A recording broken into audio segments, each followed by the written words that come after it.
Okay, we can begin. सभी लोगों का बहुत बहुत स्वागत है और आज की इस सभा को शुरुआत करते हुए मैं हर्षवर्धन भाई से कहूँगा कि वे हमारी यूनिवर्सल प्रेयर से शुरू करें। Thank you, Tarunji. Let us begin with the universal prayer. O hidden life, vibrant in every atom. O Vinay, Vibrant in every atom. O hidden light, shining in every creature. Oh, hidden light. O hidden love, embracing all in oneness.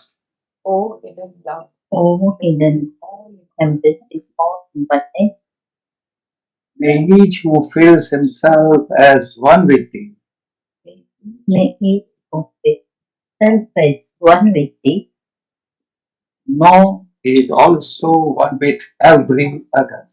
No, know it also one. every other. Shanti, Shanti, Shanti. सभी का स्वागत है। विभा जी, मालिनी जी, वर्षा जी, अर्चना जी और हर्षवर्धन जी और समस्त लोग जो यहाँ उपस्थित हैं। कुछ लोग विदेश से भी उपस्थित हैं, उनका भी स्वागत है। और एक छोटा सा परिचय बस मैं देना चाहूँगा विभा जी का और फिर शुरुआत। तो विभा सक्सेना जी थियोसॉफी की अंतर्राष्ट्रीय वक्ता और भारतीय अनुवाद की राष्ट्रीय व्याख्याता हैं। उन्होंने कंप्यूटर विज्ञान इंजीनियरिंग में स्नातकोत्तर की उपाधि प्राप्त की है और आईटी उद्योग में अपना करियर बनाया है। विज्ञान और आध्यात्मिकता में उनकी गहरी रुचि से उन्होंने 2015 में थियोसॉफिकल सोसाइटी में शामिल होने के लिए उसने उनको प्रेरित किया। वे नोएडा लॉज की सदस्य हैं और बाद में वहां की सचिव भी बनी। उनके व्याख्यान थियोसॉफी, विज्ञान, उपनिषद, वेदांत, भगवद गीता आदि जैसी भारतीय ज्ञान की प्रणालियों की अंतर्दृष्टि का अनूठा संयोजन है। वे नियमित रूप से भारतीय अनुवाद के महासंघों के साथ साथ विदेश के स्थित अनुभागों के लिए भी थियोसॉफिकल व्याख्यान देती, पुस्तक अध्ययन और अध्ययन शिविर आयोजित करती है। उन्होंने वैंकूवर में आयोजित थियोसॉफी की विश्व कांग्रेस, अड्यार में आयोजित थियोसॉफी की अंतर्राष्ट्रीय सभा, भारतीय अनुभाग की वार्षिक सभा और उसके सहित ही अन्य विभिन्न थियोसॉफिकल मंचों पर बहुत ही प्रबुद्ध वक्ता रह चुकी। उनके लेख भारत और विदेशों में कई थियोसॉफिकल पत्रिकाओं में प्रकाशित में हैं और अन्य भाषाओं में अनुवादित किए गए। विभा जी का दृढ़ विश्वास है कि दुनिया के लिए सबसे बड़ी सेवा जो कोई कर सकता है तो वो है आध्यात्मिक आत्मोपण, यानी कि सेल्फ नॉलेज। बहुत बहुत धन्यवाद विभा जी। और Thank you, Tarunji. Namaste and good evening to everybody. Today, I have taken up this topic, Nirvana and the transcendental states of consciousness. In most philosophies and most religions, traditions all over the world, this concept of transcendental consciousness is there, which is called as Nirvana. And in different philosophies, there might be some differences. Okay? So we'll see what Nirvana means to us in our theosophical studies. And please allow me to share my slides. Okay. So our topic for today is Nirvana and the transcendental states of consciousness. Mostly whatever we are going to study, it is there from the secret doctrine. Now, as we said that most of the philosophies and most of the traditions, they share this concept of Nirvana. In the Hindu philosophy, this Nirvana, it is termed as moksha and it means union with Brahma. Okay. Some other religions or philosophies, they consider it as if the consciousness of the person is extinguished. So it is like blowing out all the consciousness of the person, like how the flame of a candle goes out. Okay. Still, for some other peoples, it is like to a state which is free from delusion, which is free from suffering. Now, in the secret doctrine, what does Madame Blavatsky tell us? She presents a concept of Nirvana, emphasizing that Nirvana is not extinction. It is not annihilation. Rather, it is a state of absolute existence, a state of absolute consciousness. Okay? The term absolute is very important. Absolute existence or absolute consciousness. And to reach Nirvana, one must reach self-knowledge. You see? So there are many dimensions to it. It is total or absolute consciousness. It is total or absolute existence. It is self-knowledge. Now, what is the idea? Why should we study these things? Nirvana is a state which is, we may think that it is far removed from our daily way of living. But the idea behind such study is to ultimately appreciate this goal of human existence. We need to know what is our present place in this evolutionary cycle. And then using these 2 points, our current place and the state which we want to move to, using that we can determine the direction in which we have to proceed. So these 2 points are very important. Current status, our own current status, and the status we want to move into, the state we want to move into. It has been mentioned in the volume 1, Secret Doctrine volume 1, the ultimate goal of the pilgrim. Pilgrim is the monad, that is our higher duad, Atma Buddhi, that is termed as the monad. So he is the pilgrim, and the ultimate goal of pilgrim is to attain independent conscious existence. Now one may ask, is the monad not conscious now? So the answer to it is, monad is conscious, but it is conscious on its own plane of existence. On the physical plane that we are now, it has to extend its light to the Mansic principle, which extends its influence to our personality. And to the extent that these influences are felt by the personality, we act in that way. Okay. So this evolutionary cycle of the monad is passing through, it will ultimately culminate in a non-differentiated state of absolute consciousness. So that state, it is not annihilation, but it is perfect bliss. Okay, we will see the details of these states further. So as I said that you may think that such a state of consciousness is far removed from our current state. But by regular contemplation of these deep concepts, it enables the mind to rise above these day-to-day states, the day-to-day events and conditions in which our mind is thoroughly entangled. But we have to rise above them not by rejecting those experiences, because those experiences, they have a place in our karmic cycle, evolutionary cycle. We have to rise above them by giving only the due importance. Don't give them unnecessary importance. Don't get entangled. Give them only the due importance and not any more. So by doing this, then the mind will slowly be disentangled and it will be free for its higher flight. So that is the benefit we get from taking up such studies. Let us look into Nirvana and Paranirvana. Nirvana can be reached even during man's current life, and it can be reached after his death in the Manvantar, or in the cycle, the life kalp, which he belongs to in the present Manvantar. It means, reaching Nirvana means he will not be born on this earth for the remaining rounds. He will rest in Nirvana and he will continue in that state for the duration of the planetary pralay which follows. For example, if a person gains Nirvana today, then from today till the end of the Manvantar, whatever period is there, he will not have to be born. Plus, after the Manvantar gets over, the planetary pralay period which will follow, during that period also he will remain in Nirvana. And as we all know that Gautam Buddha was the first of our humanity who attained Nirvana during his life, while he was still living. But he renounced it. He renounced it out of compassion for the still struggling humanity. He wanted to guide the humanity which was still struggling. Now, Paranirvana. Para means something which is beyond. So beyond Nirvana. That is reached only when the Mahamanvantar has closed. That is during the universal pralay.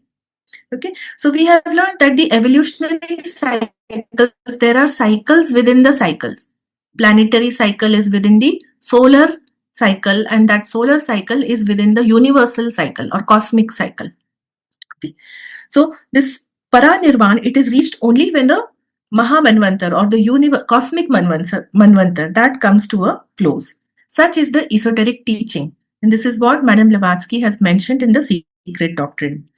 This Paranirvan, it is a state that the universe enters at the great day of be with us. Great day of be with us. That is the end of the Mahamanvantar. And then everything becomes one. Whatever we are seeing, the planets, the solar systems, the star systems, galaxies, everything becomes one. All the individualities, they are merged into one. Even though they are merged into one, each knows itself. And that is the mysterious teaching. All are merged in one, but each individuality still knows itself. And what we perceive as non-consciousness or unconsciousness, that actually becomes the absolute consciousness in Paranirvan.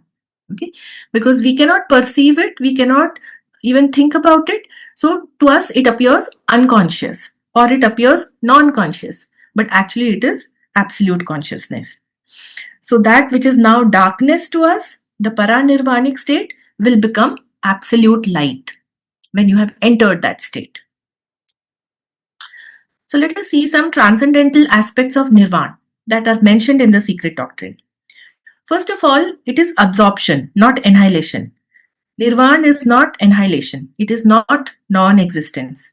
Instead, it is the merging of individualities into the divine unity.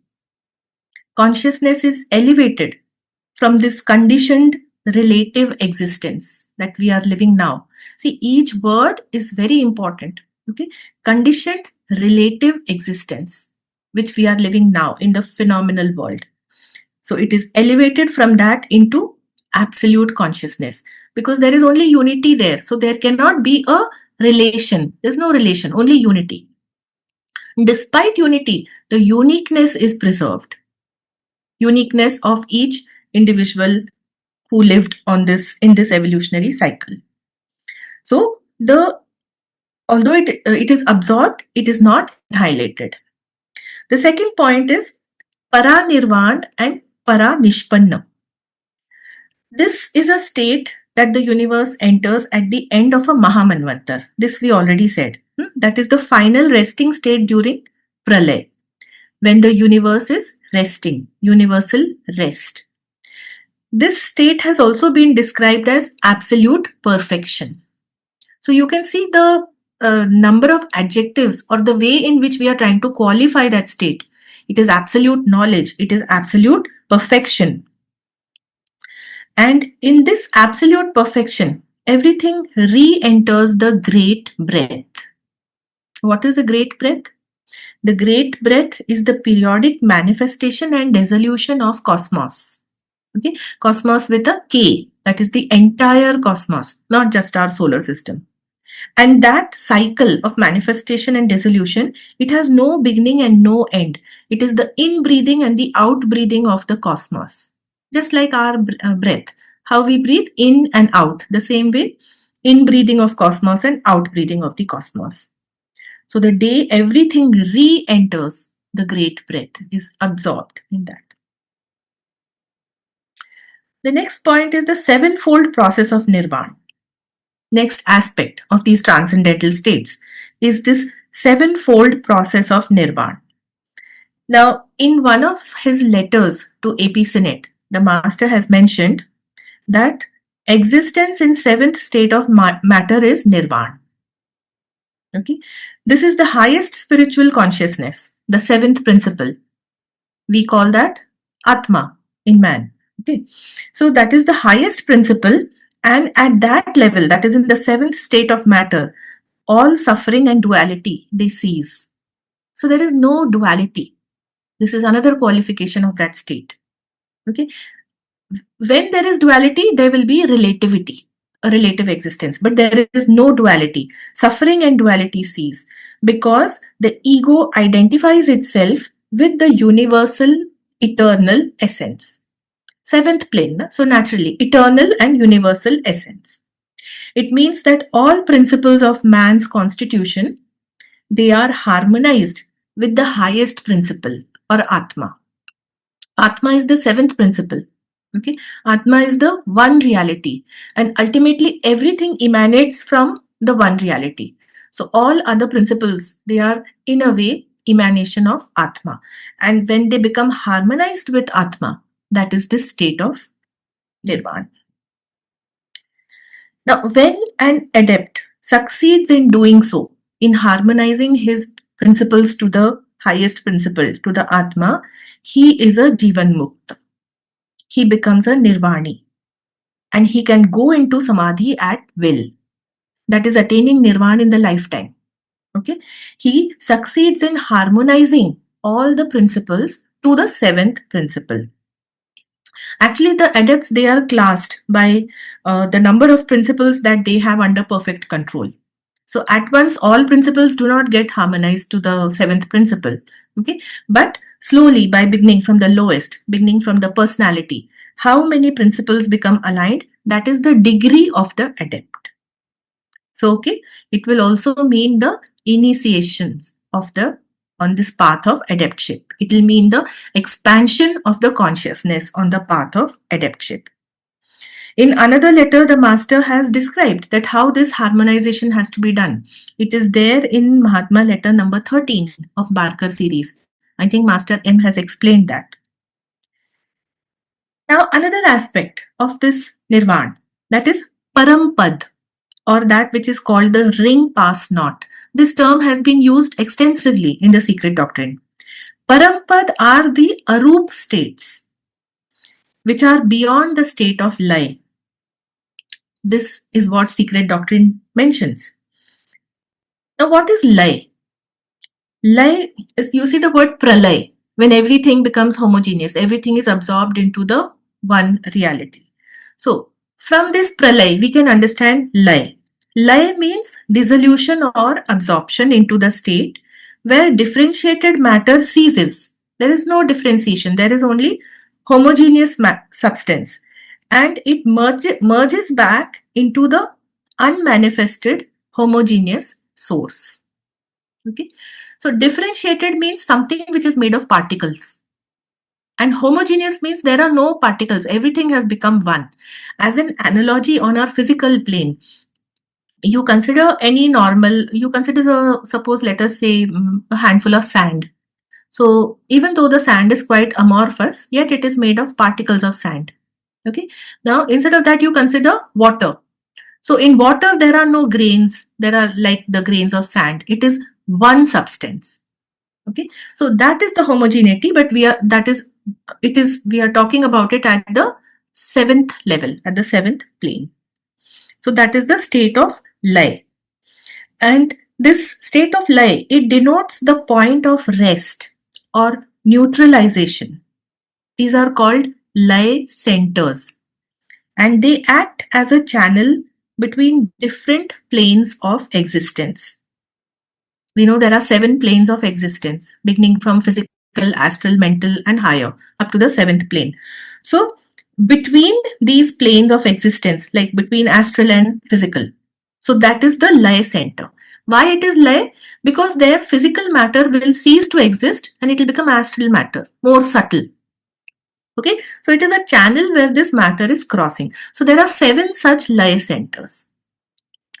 Now, during a manvantar, that is during the period of evolution, embodied consciousness means, say for example, any human being, he is embodied. So it is an embodied consciousness. It cannot enter the final state, because that final state, it is protected by a ring pass knot, by the lipics. So this concept of Parampad, it is explained in the secret doctrine. It is also there in the Hindu exoteric philosophy. Okay, it is considered, Parampad is considered as the eternal realm of Lord Vishnu. Lord Vishnu's eternal realm is Vaikuntha Lok. So that is the highest abode of moksha. It is the final destination of the Jeev beyond material existence. And it is characterized by pure consciousness, by supreme bliss. So pure consciousness and supreme bliss, that is the Chidanand state.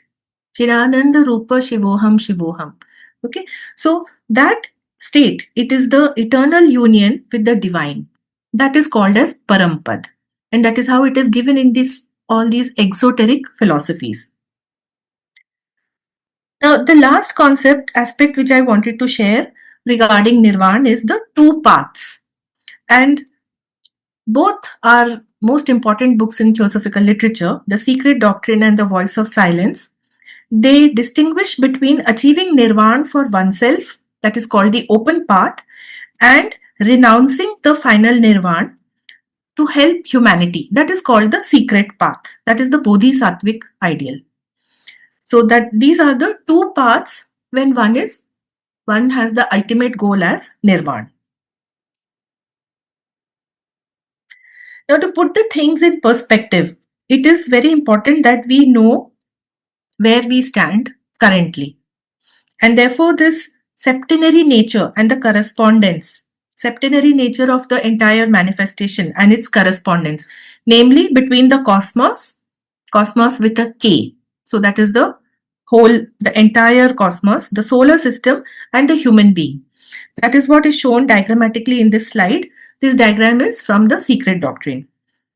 And Madame Blavatsky, she has explained the cosmic consciousness, like everything else, it is on 7 planes. They are called the 7 cosmic planes.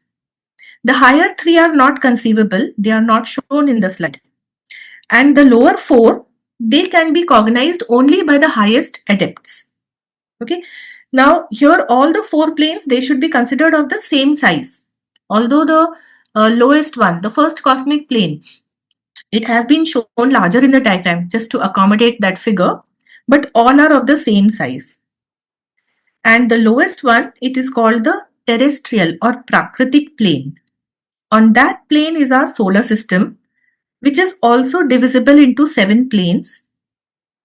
And each plane of solar system is again divisible in 7, so making it 49. Okay. Our present globe of Earth, the globe D, every planet has a septenary existence, so there are 7 globes of the Earth. So this 4th globe, which is the globe D, it is on the lowest solar plane, on the physical plane. So that is our place in the cosmos. And when we speak of Nirvana, so on which level our consciousness moves or rises, that is what we need to understand. Now, the same thing it is there in other philosophies. In the Hindu philosophy, this is the 7 planes of the solar system are given as Loka and Tal. All of you must be knowing the Bhulok, Bhuvarlok, Swarlok, Maharlok, Janahalok, Tapahalok, and Satyalok. So this is the subjective side, the side of consciousness. And there is the objective side, which are called as the Tal. And they are beginning from the highest, that is Atal, Vital, Sutal, Talatal, Mahatal, Rasatal, and Patal. Okay. Now remember what the master said. He said that the 7th state of matter is Nirvana. So for us, it is the 7th solar plane, that is the Satyalok. And reaching that plane, that state, the Jeev is not born again. But he is present on that plane, his consciousness is present during the solar Manvantar. And then at the end of the age of the universe, that is end of age of Brahma, when the solar system and all other systems get absorbed into the one reality, that is the Mahapralay or the Paranirvanic state. Okay, which means it should be higher than the 4th cosmic plane, when all systems re-enter the one reality. And before I take a break, I will also quickly, this is just a revision of the septenary principles of man. Knowing your place in cosmos, you should also keep in mind the 7 principles of man. This diagram, this chart has been taken from the Key to Theosophy, and it is very well known in Theosophy how man is classified. The upper triad, Atma, Buddhi, Manas, is his immortal being, the individual ego. And the lower quaternary, that is Kama, Linga, Sharir, Prana, and Sthula Sharir, that is his periodic becoming, his personality. Okay. So here I will take a break and then we will move on for translation and continue later. Thank you, Taralji. जी, दूसरे भाग के लिए आप बने रहिए। आमंत्रित करता हूँ मैं क्विकली वर्षा जी को। वर्षा जी भी एकदम, ये क्या, अच्छा वर्षा जी शेयर करें। हाँ आप कंटिन्यू कीजिए। करता हूँ, वर्षा जी का परिचय देता हूँ। उन्होंने MA, BEd, PhD कृषि में PhD और रण विकास में किया है। सरकारी कॉलेज में सहायक प्रोफेसर है गुजरात में। उनका विषय अर्थशास्त्र है और थियोसॉफिकल सोसाइटी में वो 2005 और 6 के बीच में शामिल हुई। अहमदाबाद लॉज गुजरात से वो कार्यरत हैं। फेडरेशन का नाम गुजरात फेडरेशन है और वर्तमान में अहमदाबाद लॉज, अहमदाबाद गुजरात के फेडरेशन और इन सब चीजों में वो संयुक्त बहुत ही सक्रिय अपना निभाती हैं और कई जगहों पर वो युवा अध्यक्ष के रूप में, गुजरात के अध्यक्ष के रूप में, अहमदाबाद के अध्यक्ष के रूप में, और साथ ही साथ वो गुजरात में बुद्ध थियोसॉफिकल ऑर्डर सर्विस के माध्यम से कई सामाजिक गतिविधियों में सक्रिय है। आइए वर्षा जी, आपका आज का विषय का पहला भाग जहाँ तक उन्होंने कंप्लीट किया है वहां तक आप સ્ક્રીન દેખાય છે? आज ખૂબ ખૂબ આભાર. આજનો જે ભાષાંતરનો વિષય ગુજરાતી ભાષામાં એ છે નિર્વાણ અને ચેતનાની પરાતીત અવસ્થાઓ, અને આ જે વિષય છે એ સિક્રેટ ડોક્ટ્રિન પુસ્તકમાંથી લેવામાં આવ્યો છે. પ્રથમ પ્રવચનના ભાગમાં જોઈએ તો વિવિધ દર્શનોમાં નિર્વાણનો વિચાર શું કરવામાં આવ્યો છે એ આપણે જોઈએ. તો નિર્વાણ એટલે મોક્ષ દ્વારા બ્રહ્મ સાથે એકતા પ્રાપ્ત થાય છે, એ એક અર્થ છે. બીજું છે કે મોમબત્તીની જ્યોત જેમ બુજાઈ જાય છે તેમ તમામ ચેતનાની અંતિમ અવસ્થાઓ નિર્વાણ અવસ્થા, એટલે કે મોહ અને દુઃખમાંથી મુક્તિની અવસ્થા એટલે નિર્વાણ અવસ્થા. થિયોસોફી અનુસાર નિર્વાણ એ માત્ર ચેતનાઓનો અંત અથવા સંપૂર્ણ વિનાશ નથી, પરંતુ ગુપ્ત નિર્વાણ એ સંપૂર્ણ અસ્તિત્વ અને પૂર્ણ ચેતનાની એક અવસ્થા છે. નિર્વાણ પ્રાપ્ત કરવા માટે આત્મજ્ઞાન પ્રાપ્ત કરવું આવશ્યક છે. યાત્રી, જેને આપણે થિયોસોફીની ભાષામાં મોનાડ કહીએ છીએ, જેનું અંતિમ લક્ષ્ય અનેક જન્મોના વિશાળ ચક્ર પછી સ્વતંત્ર ચેતનાત્મક અસ્તિત્વ પ્રાપ્ત કરવાનું છે. વિકાસનું ચક્ર અંતે સંપૂર્ણ ચેતના અને પરમ આનંદની અભેદ અવસ્થામાં પૂર્ણ થાય છે. નિર્વાણ અને પરાનિર્વાણ. તો મનુષ્ય પોતાના જીવનકાળ દરમિયાન તેમજ તેના મૃત્યુ પછી જે મન્વંતર એટલે કે જીવનકલ્પ સાથે તે સંબંધિત છે એમાં એ નિર્વાણ પ્રાપ્ત કરી શકે છે, જેમાં પૃથ્વીના પ્લેનની વાત કરી. જ્યારે પરાનિર્વાણ જે નિર્વાણથી પર છે, એ પરાનિર્વાણ માત્ર અને માત્ર ત્યારે જ પ્રાપ્ત થાય છે જ્યારે મન્વંતર પૂર્ણ થાય અને સર્વવ્યાપી પ્રલય થાય. એ દરમિયાન આપણને સર્વને જે એલિજિબલ છે એમને પરાનિર્વાણની અવસ્થા પ્રાપ્ત થાય છે. પરાનિર્વાણ એ તો એક અવસ્થા છે જેમાં બ્રહ્માંડ અમારા સાથે હોવાનો મહાન દિવસ, અમારા અહીંયા કલેક્ટિવ વર્ડ વાપર્યો છે, એટલે કે આપણા સાથે હોવાનો મહાન દિવસ આવે ત્યારે સૌ એમાં પ્રવેશ કરે છે. ત્યારબાદ બધું જ એક બની જાય છે જ્યારે સૌ પરાનિર્વાણની અવસ્થા પ્રાપ્ત કરે છે ત્યારે. તો એમાં તમામ વ્યક્તિગતતા એકતામાં વિલીન થાય છે, છતાં દરેક એ પોતાનું સ્વરૂપ જાણે છે. અને ખરેખર આ એક રહસ્યમય ઉપદેશ છે જે હાલ આપણને સૌને અચેતન અથવા અચેતન ભર્યું લાગે છે તે ત્યારે સંપૂર્ણ ચેતનામાં પરિવર્તિત થઈ જાય. ધ સિક્રેટ ડોક્ટ્રિનમાં નિર્વાણના જે મુખ્ય પાસાઓ છે એના વિશે વાત કરી છે, જેમાં અવશોષણ એટલે વિનાશ નહીં, પરંતુ વ્યક્તિગતતાનો દૈવી એકતામાં વિલીન થવું, એટલે કે આપણી અંદરનો જે સ્ફુલિંગ આત્માનો જે અંશ છે એ સંપૂર્ણ આત્મા સાથે એક થઈ જાય છે એની વાત કરે છે. એટલે અહીંયા સંપૂર્ણ નાશ થવાની વાત નથી, મર્જ થવાની વાત છે. પરાનિર્વાણ અને પરનિષ્પન્નતા. મહામન્વંતરના અંતે બ્રહ્માંડ જે અવસ્થામાં પ્રવેશ કરે છે તે પરિપૂર્ણતા એટલે કે સંપૂર્ણ સિદ્ધિની અવસ્થા છે. નિર્વાણની 7 ગણી પ્રક્રિયા. અહીં સેપ્ટેનરી લો પ્રમાણે આપણે જોઈએ તો પદાર્થની 7મી અવસ્થામાં અસ્તિત્વ એ સ્વયં નિર્વાણ છે. અહીંયા ઈગો, જેને અહમ એટલે કે પોતાને સર્વવ્યાપી અને શાશ્વત તત્વ સાથે એકરૂપ માને છે એ છે. પરમપદ અને રિંગ પાસનો જે લયની અવસ્થાથી આગળના અરૂપ સ્તરો કે જેને લિપિકાઓ દ્વારા રિંગ પાસ નોટથી સંરક્ષિત રાખવામાં આવ્યા છે એની વાત. અને છેલ્લે એસોટરિક દર્શનમાં હિન્દુ દ્રષ્ટિથી જોઈએ તો જેને આપણે વૈકુંઠ લોક, ચિદાનંદ અવસ્થા, સતચિત આનંદની અવસ્થા અને દેવી સાથેની શાશ્વત એકતાની અવસ્થાની વાત કરી છે. એના માટેના બે મુખ્ય માર્ગની વાત કરીએ તો એક માર્ગ છે જેમાં પોતાના માટે નિર્વાણ પ્રાપ્ત કરવો, ઓપન પાથ, અને બીજું જે પાથ છે એ છે માનવ જાતની સેવા માટે અંતિમ નિર્વાણનો પણ ત્યાગ કરવો, જે ભગવાન બુદ્ધે કરેલો છે આપણા સર્વ માટે, એની વાત કરે છે, જેને સિક્રેટ પાથ કહેવામાં આવે છે અને એ જ બોધિસત્વનું પરમ આદર્શ છે. અહીંયા બ્રહ્માંડીય સ્તરોની વાત કરીએ તો અહીંયા એક સરસ મજાનો એક કોસ્મિક ચાર્ટ બતાવ્યો છે.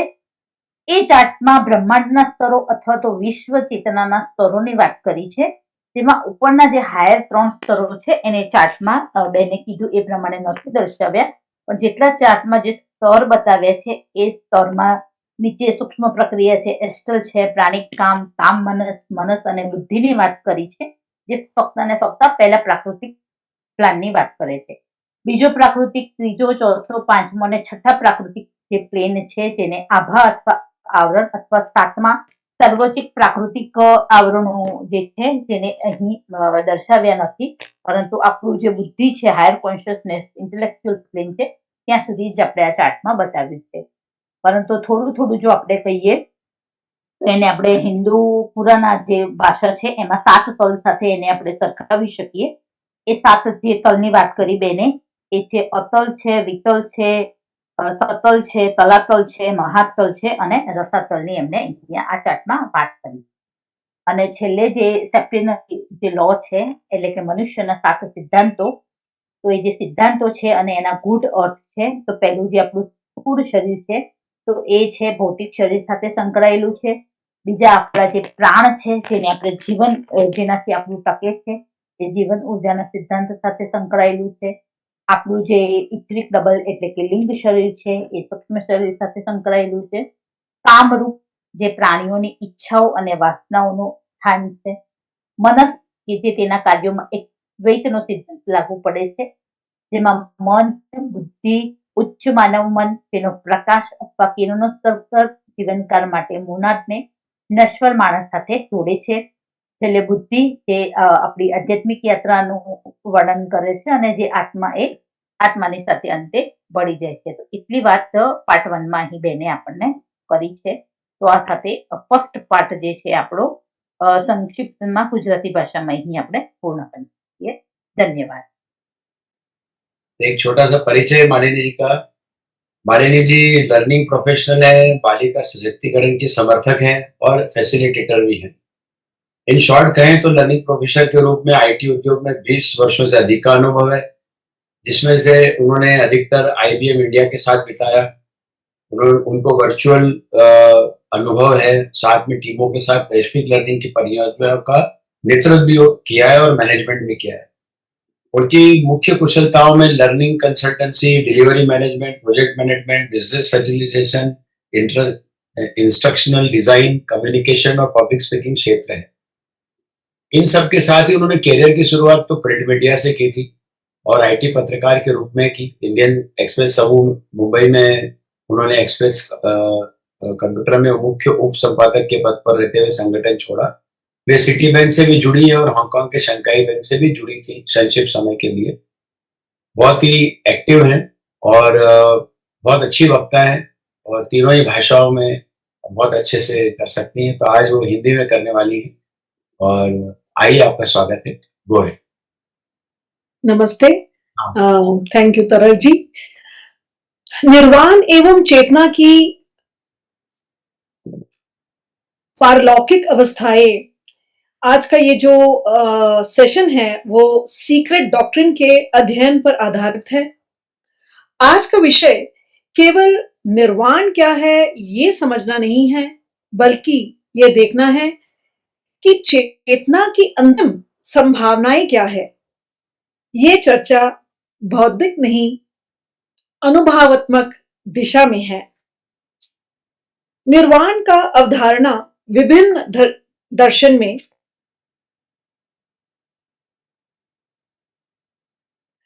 मोक्ष के माध्यम से ब्रह्म के साथ एकत्व। उन्होंने ये उदाहरण दिया कि इस क्या निर्वाण का अर्थ है कि मोमबत्ती की लौ की तरह समस्त चेतना का बुझ जाना, भ्रम और दुख से मुक्त अवस्था। थियोसॉफी इस विचार को अस्वीकार करती है कि निर्वाण केवल समस्त चेतना का विनाश है। निर्वाण परम अस्तित्व और परम चेतना की अवस्था है, absolute existence and absolute consciousness. निर्वाण प्राप्त करने के लिए आत्मज्ञान, सेल्फ नॉलेज प्राप्त करना आवश्यक है। तीर्थयात्री मोनाड का अंतिम लक्ष्य अवतारों के एक विशाल चक्र के बाद स्वतंत्र चेतन अस्तित्व प्राप्त करना है। विकासवादी चक्र परम चेतना और पूर्ण आनंद की अविभेदित अवस्था में परिणत होना है। यहां एक सूक्ष्म अंतर हमें यह समझना आवश्यक है कि बुझना और विलीन होना एक नहीं है। निर्वाण में चेतना समाप्त नहीं होती, बल्कि सीमित चेतना का विस्तार होता है। मूविंग टू स्लाइड 3, निर्वाणा और परानिर्वाणा।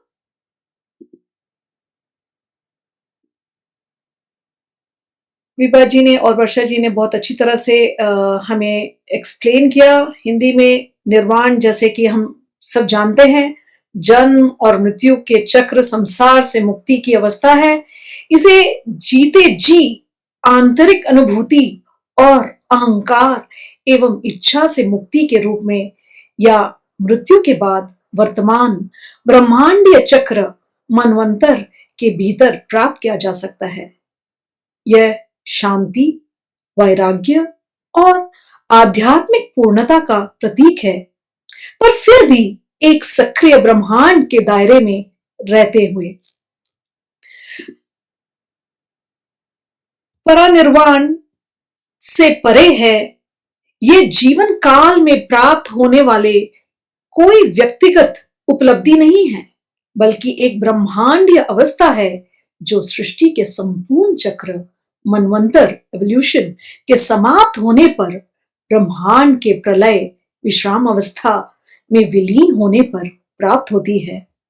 इस स्तर पर यह समझना जरूरी है, सभी विच्छेद समाप्त हो जाते हैं, व्यक्तिवाद एकता में विलीन हो जाता है। फिर भी विरोधाभास यह है कि कुछ भी नष्ट नहीं होता, प्रत्येक सार एक उच्चतर एकीकृत चेतना में बना रहता है। जो हमें अब अचेतन प्रतीत होता है, वे वास्तव में परम चेतना है, जो मानवीय समझ की सीमाओं से परे है। मूविंग फर्दर, प्रत्येक विचार का हम यहाँ पे विनाश नहीं, समागम, ये शिक्षा इस बात पर बल देती है कि आध्यात्मिक मुक्ति आत्मा का विनाश नहीं, बल्कि दिव्य एकता में समागम है। व्यक्तित्व का लोप नहीं होता, बल्कि उसका पारगमन होता है। जैसे एक बूंद सागर में विलीन हो जाती है, फिर भी अपने सार को एक उच्च एकीकृत चेतना में बनाए रखती है। तो ये एग्जाम्पल है, एक बूंद जब सागर से मिलने वाली है, द डिफरेंट व्यू पॉइंट। परनिर्धन और परानिष्पन्न। परानिर्धन महामन्वंतर प्रकटीकरण का एक महान चक्र के अंत में प्राप्त परम ब्रह्मांडीय अवस्था है। परानिष्पन्न का अर्थ है पूर्णता, या पूर्ण बोध, ये दोनों मिलकर ब्रह्मांड के पूर्ण परिपूर्णता और एकता की अवस्था में प्रवेश करने वाले की और संकेत करते हैं, जहां समस्त विकास अपनी उच्चतम पूर्णता तक पहुंच चुका होता है। निर्वाण की 7 सूत्री प्रक्रिया। थियोसॉफिकल विचार में अस्तित्व को 7 स्तरों या अवस्थाओं में विभाजित किया गया है। जैसे आप जानते हैं, निर्वाण सर्वोच्च 7वीं अवस्था है, जहां पदार्थ इतना परिष्कृत हो जाता है कि वहां लगभग आध्यात्मिक सार बन जाता है। यहाँ अहंकार अब उत्कता का अनुभव नहीं करता, यह सार्वभौमिक शाश्वत वास्तविकता के साथ पूर्णतः एकात्म हो जाता है। परमपाद और अपरिभद चक्र।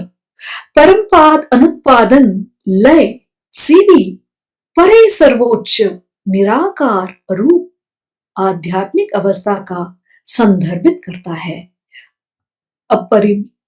अपरिभद चक्र लिपिक नामक ब्रह्मांडीय बुद्धि द्वारा निर्धारित एक प्रतीकात्मक सीमा है, जिसके पार सामान्य चेतना नहीं जा सकती। यहाँ प्रकट अस्तित्व और ज्ञान की सीमा को प्रतिनिधित्व करता है। हिंदू दर्शन में इस परम अवस्था को अधिक भक्तिमय शब्दों में वैकुंठ लोक के रूप में वर्णित किया गया है। शाश्वत आनंद का क्षेत्र यह चिदानंद अवस्था, चिदानंद स्वरूप चेतना आनंद है, जहां आत्मा ईश्वर के साथ स्थायी एकात्मता में रहती है। और यहाँ 2 मार्ग, आध्यात्मिक विकास 2 व्यापक विकल्प प्रदान करता है। खुला मार्ग ओपन पाथ, स्वयं निर्वाण प्राप्त करना, मुक्ति और विश्राम में प्रवेश करना। दूसरा गुप्त मार्ग, बोधिसत्व आदर्श से प्रेरित, जहां व्यक्ति अंतिम निर्वाण का त्याग करके संसार से जुड़ा रहता है और दूसरों के विकास में सहायता करता है। संक्षेप में, एक मार्ग व्यक्तिगत मुक्ति की खोज करता है, तो दूसरा मार्ग पूर्णता की अपेक्षा करता है, को चुनता है और समस्त प्राणियों के उत्थान के लिए अंतिम मिलन को विलंबित करता है। Moving to the next slide, cosmic planes. Theosophical शिक्षा में कॉस्मिक प्लेन, जैसे कि विभा जी ने बोला, कॉस्मिक विद अ के, संपूर्ण ब्रह्मांड के अस्तित्व के विशाल स्तरों को संदर्भित करते हैं, जो हमारे द्वारा अनुभव किए जाने वाले भौतिक जगत से कहीं अधिक व्यापक है।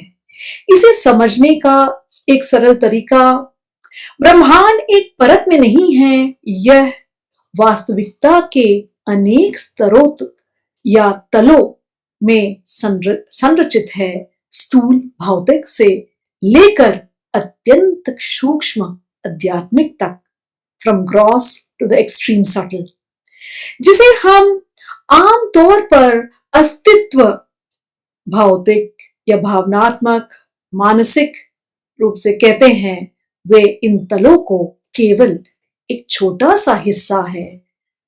7 ब्रह्मांड तल संक्षेप में जो आप लोग ऑलरेडी जानते हैं, आदि, अनुपादक, आत्मिक, बौद्धिक, मानसिक, कामिक, भौतिक। इसमें मुख्य विचार ये है कि प्रत्येक तल एक स्थान नहीं, बल्कि चेतना और पदार्थ की एक अवस्था है। जैसे जैसे चेतना विकसित होती है, वे उच्चतर तलों में के प्रति सजग हो जाती है। और संक्षेप में, ब्रह्मांडीय तल ब्रह्मांड की क्रमिक संरचना का वर्णन करते हैं, घने पदार्थ से लेकर शुद्ध दिव्या चेतना तक, जिसके माध्यम से ब्रह्मांड और मानव चेतना दोनों विकसित होते हैं। थियोसॉफी में मनुष्य के सप्तक सिद्धांत मनुष्य को 7 रूपी वाले इकाई के रूप में वर्णित करते हैं, जो भौतिक शरीर से लेकर शुद्ध आत्मा तक फैली हुई है।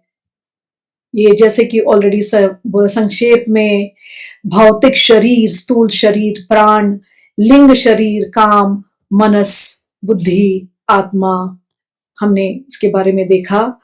और जैसे कि हमने अभी डिस्कस किया, मनुष्य केवल शरीर और मन नहीं है, हम पदार्थ से आत्मा तक का एक स्पेक्ट्रम है। आध्यात्मिक विकास का अर्थ है निम्न सिद्धांतों, शरीर, इच्छा, निम्न मन से उच्च सिद्धांतों, बुद्धि और आत्मा की ओर पहचान का परिवर्तन, transformation into the higher planes. संक्षेप में मनुष्य 7 परतों वाला प्राणी है, जो भौतिक अस्तित्व से अपने दिव्य संकल्प की अनुभूति की ओर विकसित होता है। Thank you. बहुत ही बढ़िया, आपने इसको बड़े शानदार तरीके से नहीं सिर्फ हिंदी में किया, उनके उदाहरण को आपने उल्लेख किया। और मैं वापस विभा जी की ओर जा रहा हूँ और आपसे अनुग्रह है कि पार्ट 2 आप करिए। Thank you. Right. Thank you, Taralji. I'm sharing my screen once again, and we will begin from the slide where we left off. Okay. So now that we have discussed the various key points or the aspects of Nirvana, let us see what the secret doctrine has to say about this Nirvana. Now, the cosmology which has been explained in the volume 1 of Secret Doctrine, in that the stanza 1, it begins with the state of Mahapralay. Okay, and we said that Mahapralay is the state of Paranirvana. So, this description of the state of Mahapralay or the state of Paranirvana, it has been given in this stanza 1. What is written in the stanzas? It is given in the top part of the slide. The eternal parent. Eternal parent is eternal space, causeless cause. Okay, that eternal parent is wrapped in her ever invisible robes. The invisible robes are Moola Prakriti, and has slumbered once again for 7 eternities. 7 eternities are the 7 periods, the 7 manvantars, which are extending throughout the Mahakalp. Mahakalp is the age of Brahma, which we call as 100 years or 100 divine years of Brahma. In human years, it comes out to be approximately 311.04 trillion human years. Okay, so that period, if we divide it into 7, that is the 7 eternities. And so that is the period of activity, the Maha Manvantar, Mahakalpa. And after that, the Mahapralay lasts for a duration which is equal to this 7 eternities. So during this Mahapralay, time was not. This is 1.2. Time was not, for it lay asleep in the infinite bosom of duration. Okay? So this is all a description of that state of Mahapralay, which means a description of Paranirvana.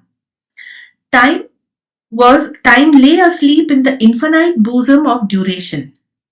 So time is actually only an illusion which is produced by the succession of our states of consciousness as we travel through this eternal duration.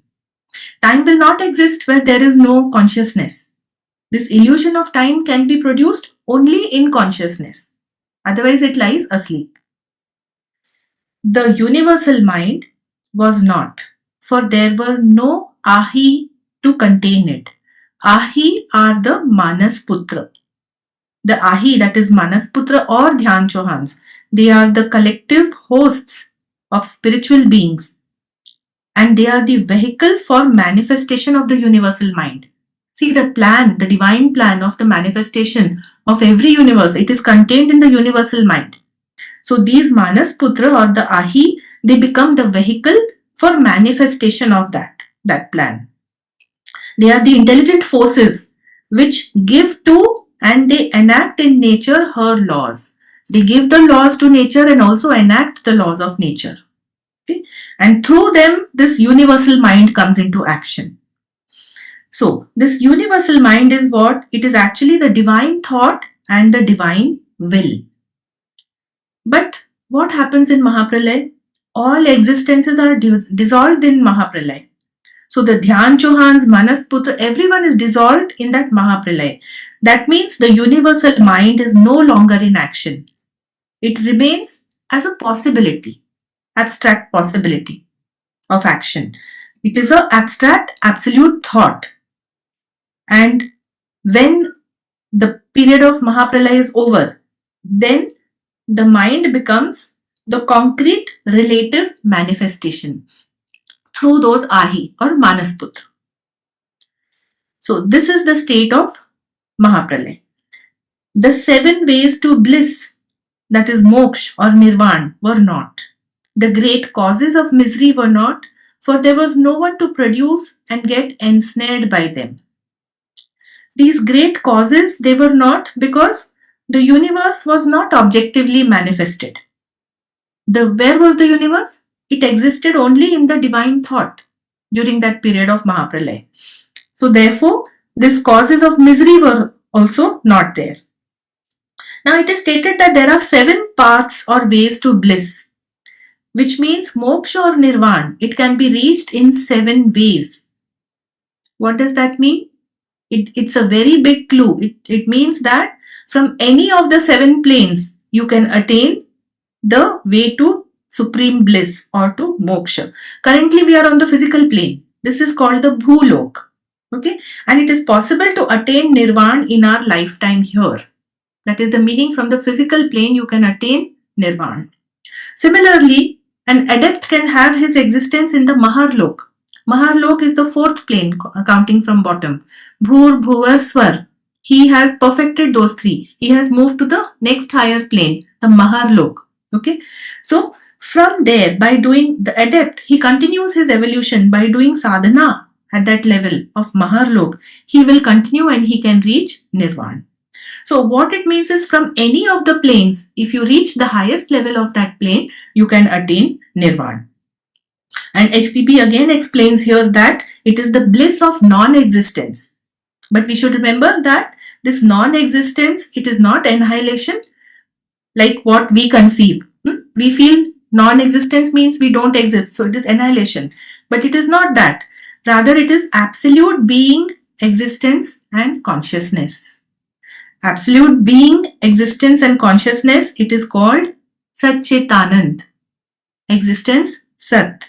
Consciousness, Chit. And bliss is Anand. So Sat Chit Anand. Satchitanand is our real nature. That is Brahma. And therefore Nirvana means to merge into our real nature, into our Chidanand state, to merge into Brahma. Now regarding Mahapralay, the secret doctrine further states in the same stanza, stanza 1, that is the 6th statement, 1.6. The 7 sublime lords and the 7 truths had ceased to be, and the universe, the sun of necessity, was immersed in Paranishpanna. Paranishpanna is again a state of Paranirvana, absolute perfection. In Tibetan Buddhism, it is called Yong Grup. That to be outbreathed by that which is and yet is not was.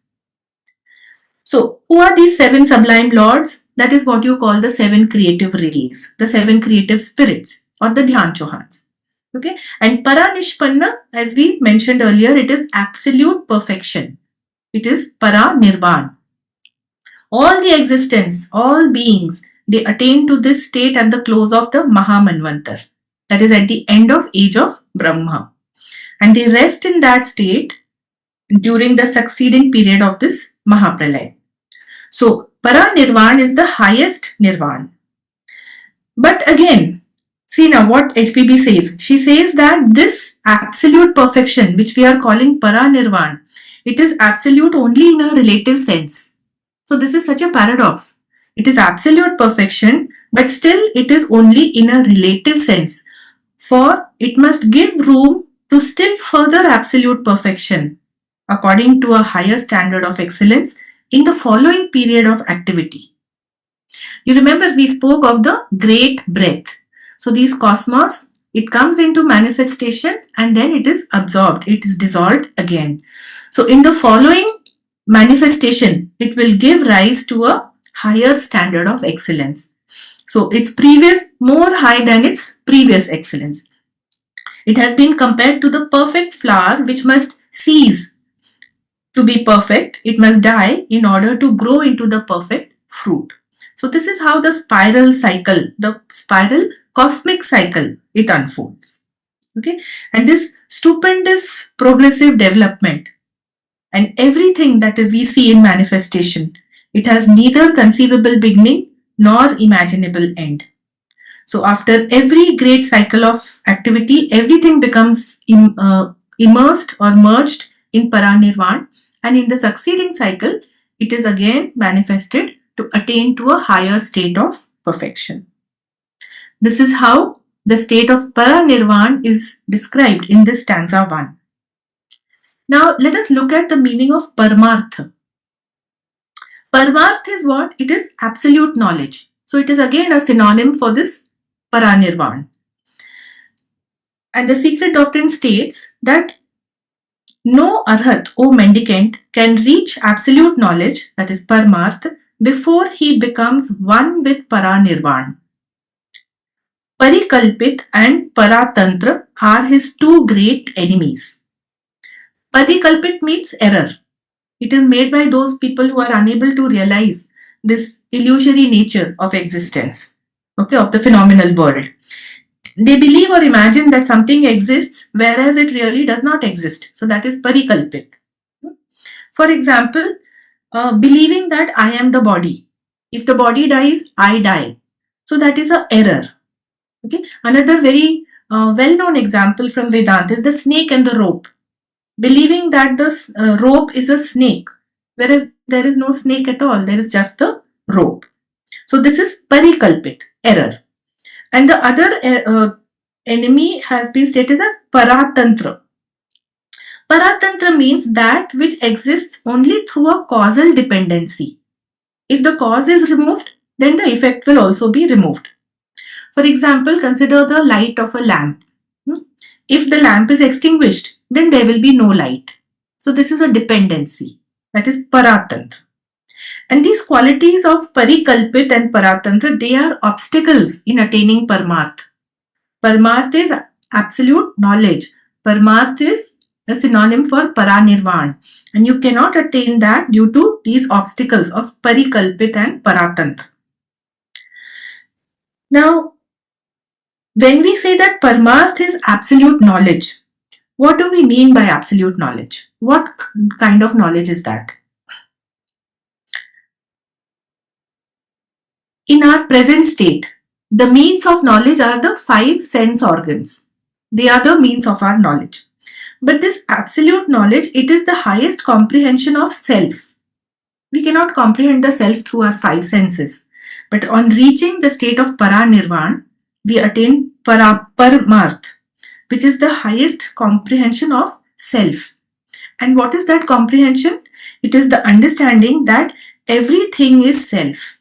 This manifested cosmos is also self. The realization arises that the whole manifested cosmos is self, and self is Brahma. So when Brahma consciousness perceives the cosmos, it is looking at its own reflection. This is called self-analyzing reflection, swa-samvedana. This is absolute knowledge. This is Paramartha. And Paramartha Satya is Brahma. Okay? But again, here there is a catch. So, to attain Paramartha, one has to remain conscious. In one of his letters to AP Senate, Mahatma Ji has mentioned that conscious life in spirit is as difficult for some natures as swimming is for some bodies. Some people cannot swim if they jump into the water. Similarly, some person may enter into the worlds of the spirit, that is into Nirvana, but he may not be able to remain conscious. Conscious life in spirit is as difficult for some natures as swimming is for some bodies. This is what Mahatma Ji has mentioned. So, even if you enter Nirvana, if you are not conscious, you will not attain Paramarth. That is the catch. So, conscious and unconscious being is very important. Now remember, Paranishpanna is the absolute. It is same as Paranirvana. It is the final state. It is that condition of subjectivity which cannot have any relation to anything but to this absolute truth, that is Paramartha Satya, on its own plane, that is the plane of Paranirvana. For us on the physical plane, it will appear as non-being, whereas actually it is absolute being. So this Paranishpanna with Paramarth, it is conscious existence in supreme bliss. If one has to attain Paranishpanna with Paramartha, he has to attain a conscious existence in supreme bliss. Okay? That is the Chidanand state. There is a comprehension, a perception of absolute truth.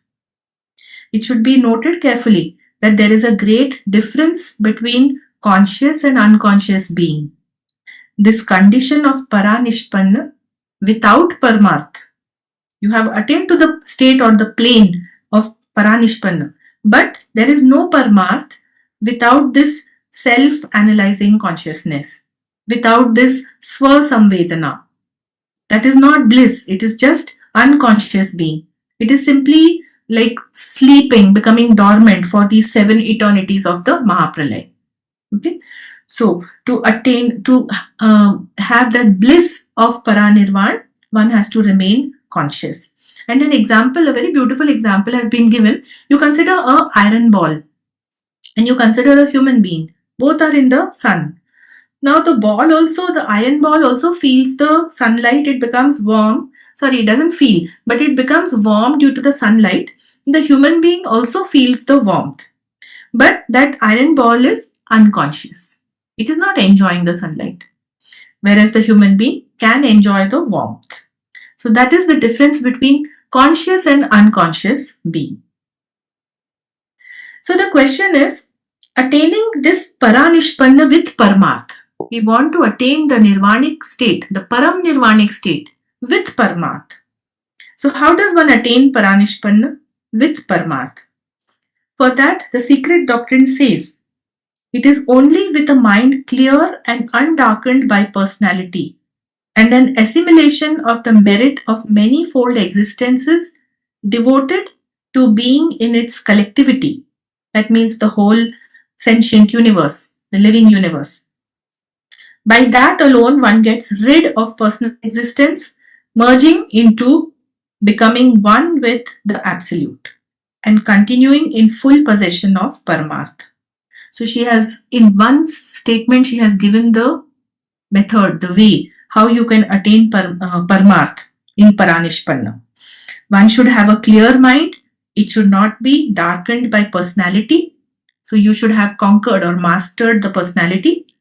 You should be free of personal desires. Mastering the personality means to get rid of, to become free of all personal desires, and also to become free of the influence of the 5 senses. They work on the physical plane. Okay? Pratyahar. Become free of the influence of the 5 senses. So that way you can have a clear mind. Then second, she said, it is all our existences should be devoted to the good of the sentient universe.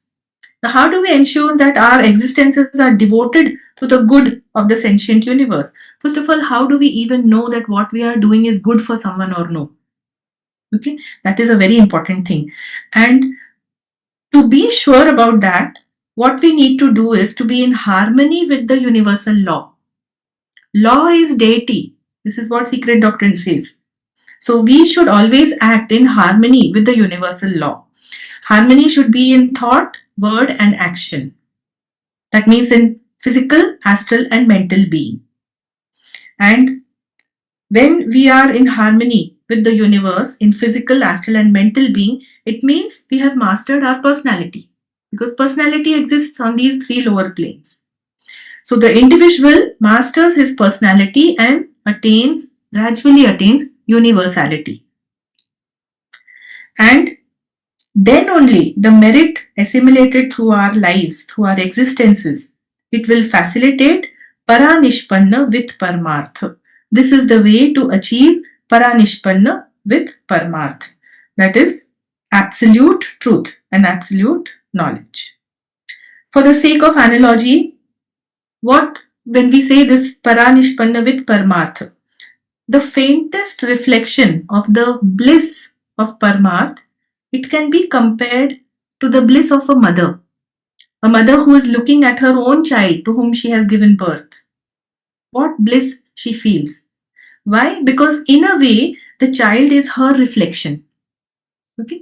So when that state of Brahma consciousness is reached, and that Brahma is perceiving, that consciousness is perceiving the cosmos, which is also Brahma. So self is perceiving self.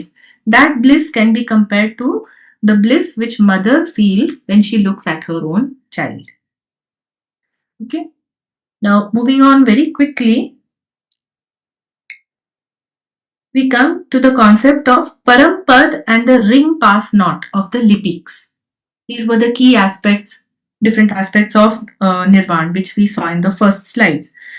So just as Paramarth is the highest knowledge which soul can attain, similarly Parampad is the highest plane that the soul can reach. Both symbolize Paranirvana. Okay? These are the different aspects of Paranirvana. Now in the fifth stanza, the commentary which is there in the fifth stanza, it states that we are taught the self is one. Self is Atma or Brahma, which is one.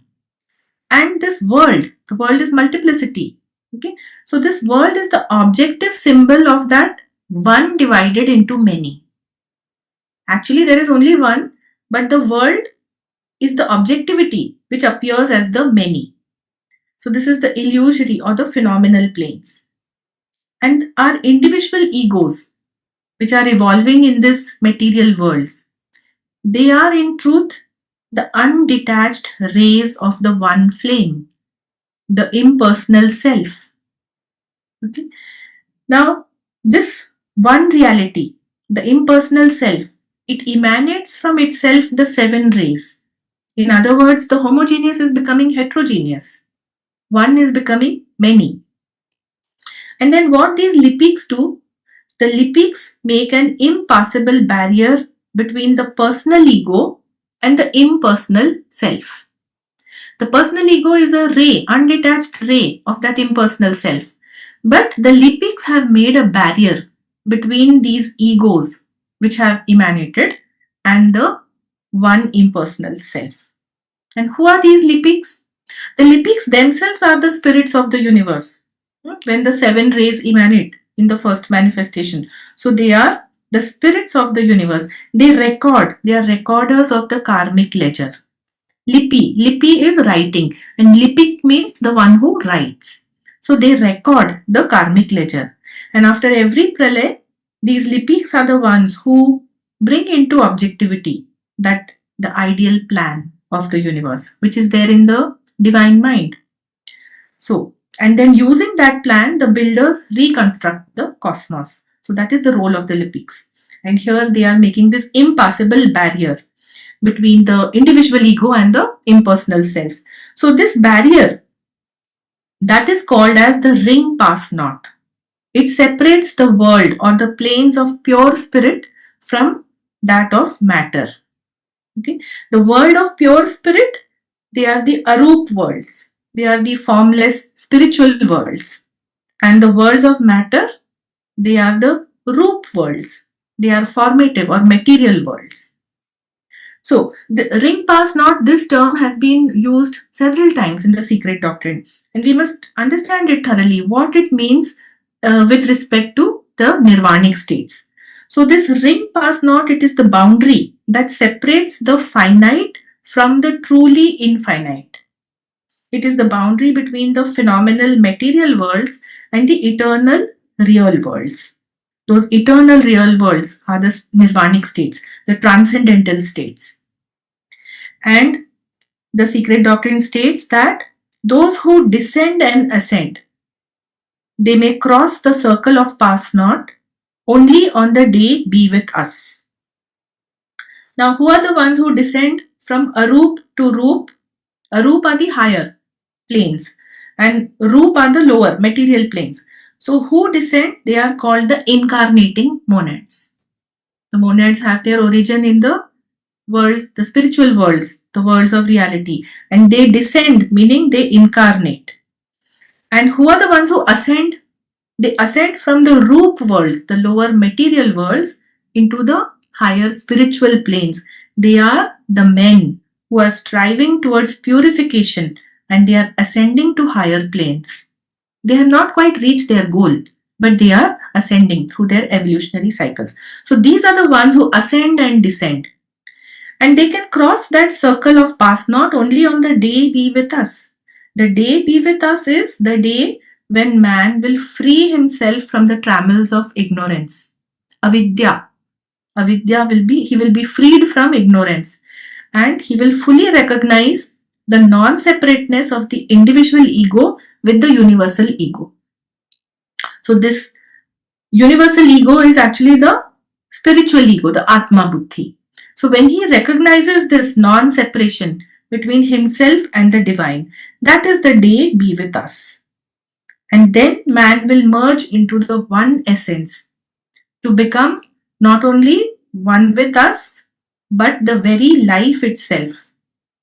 It means that the individual ego, man's individual ego is Atma Buddhi Manas, that will merge with the one essence, becoming the one life itself. That is Parampad. Okay. In fact, if you study Bhagavad Gita closely, you will see, especially in chapter 8, Shri Krishna has spoken about this Parampad. It is transcendental to all these material worlds and it does not cease to be even when the other worlds cease during Pralay. Those worlds of reality, they don't cease to be. And that is the supreme goal. Once when it is reached, then the individual is not born again in the mortal world. So that is what Shri Krishna has called his supreme abode. It is his Parampad. In fact, if you read the Vaishnava philosophy, in that 5 types of mukti are given described. They actually pertain to this Parampad. They have been described as Salokya, Samipya, Sarupya, Sarishti and Sayujya. We will not go into the details because we are short of time. But if you study and compare these religion and philosophy, you will find the same things have been given in secret doctrine and in different religions. Now the question arises that when one can reach Parampad. HPB mentions, the spirits of those who descend and ascend during the course of cyclic evolution shall cross the iron-bound world only on the day of their approach to the threshold of Paranirvana. That is the day they will cross that boundary, the ring pass not. If they reach it, they will rest in the bosom of Parabrahma or the unknown darkness, which shall then become for all of them light. During that whole period of Mahapralay, that unknown darkness will actually become light for them. And that Mahapralay is it is called the great night, which we said is the duration of absorption in Brahma, 311 trillion years. Okay? So that when you approach that threshold, that is called the day be with us. It is the period of rest in Paranirvana. Now, why do they make it plural? Why do they say day be with us? The day come to us. What? Because this T. Subbarao explained this very nicely. He had taken some lectures on Bhagavad Gita and there he explained that the logos is not a single center of energy which has manifested from Parabrahma. What we call solar logos. It's not one single center. There are innumerable other centers. Their number is almost infinite within Parabrahma. And therefore this plurality in expression, the day come to us, the day be with us. Okay. There are these countless centers. So that is what is meant by Parampad, the day of reaching the threshold. So I think we will conclude the session here because the last concept which I mentioned in the beginning was about the 2 paths. So the 2 paths we know, one is the path, the Bodhisattvic path in which Nirvana is given up because the being has compassion to all the human beings. It is the open path is achieving nirvana for own self, but the secret path is the bodhisattvic ideal, where the final nirvana is renounced to help humanity. And it is said that the silent watcher of our humanity, he exists on the fourth cosmic plane. He has performed this great sacrifice. In fact, he is called the great sacrifice. He sits there at the threshold of that paranirvana. He looks into that circle of light, which is his own. He has earned it. But he will not cross that circle of darkness. The ring pass not. He will not quit his post until the last day of this cycle. So that is the ideal which this hierarchy, the white brotherhood, the great white brotherhood, the adepts, they emulate, they follow. And that is why they renounce their nirvana and they stay back so that they are in touch with the humanity to guide them till the end of their to the end of this cycle. And why do they do that? Because the humanity who is called the lonely sore-footed pilgrims who are on their way back to their home, they are never sure till the last moment of not losing their way in this limitless desert of illusion and matter, which is called the earth life. And that is why these adepts, these Mahatmas and the silent watcher, they are called the great sacrifice who stay back to guide this humanity. So with that, I conclude today's session. Thank you so much. Thank you so much. And Varshaji, you can straight away go with your PPT. Thank you. Part ભાગ 2 માં આપણે જોઈએ જેમાં મુખ્ય શ્લોકની વાત કરીશું સંજ્ઞા 1. તો એમાં જે બતાવ્યું છે એ મુજબ શાશ્વત જનની એટલે કે ઇટર્નલ પેરેન્ટ છે તેના અદ્રશ્ય વસ્ત્રોમાં લપેટાયેલી છે કે ફરી એકવાર 7 યુગો માટે નિદ્રાધીન હતી. સમયનું કોઈ જ એ સમય અસ્તિત્વ ન હતું કારણ કે તે અનંત સમયગાળામાં સૂતો હતો. વિશ્વમન યુનિવર્સલ માઇન્ડ એ પણ અસ્તિત્વમાં ન હોત કારણ કે તેને ધારણ કરવા માટે કોઈ અહિત એટલે કે માનસ પુત્ર ન હોત. મોક્ષ કે નિર્વાણના 7 માર્ગો પણ ન હતા. દુઃખના મહાન કારણો પણ ન હતા કારણ કે તે ઉત્પન્ન કરનાર કે તેમાં ફસાવનાર કોઈ હતું જ નહીં. તો નિર્વાણ એ અઅસ્તિત્વનો આનંદ છે. નિર્વાણ એટલે ભૌતિક જગતમાંથી મુક્ત. જ્યારે વ્યક્તિ બધી જ સંસારિક મર્યાદાઓમાંથી મુક્ત થાય છે ત્યારે એ આ પરમ શાંતિને અનુભવે છે. અઅસ્તિત્વ એટલે પરમ સત્તા, અસ્તિત્વ અને ચેતના જેને આપણે શૂન્ય કે અઅસ્તિત્વ કહીએ છીએ તે વાસ્તવમાં આખા બ્રહ્માંડનો સ્ત્રોત છે. એ શૂન્ય નથી પરંતુ બધું જ છે. અહીંયા શૂન્યને શૂન્ય તરીકે નહીં પરંતુ પૂર્ણ તરીકે લીધું છે. સતચિત આનંદ આ શબ્દ 3 સંસ્કૃત શબ્દોના બનેલા છે જેનો અર્થ છે સત એટલે અસ્તિત્વ, ચિત એટલે ચેતના અને આનંદ એટલે પરમ.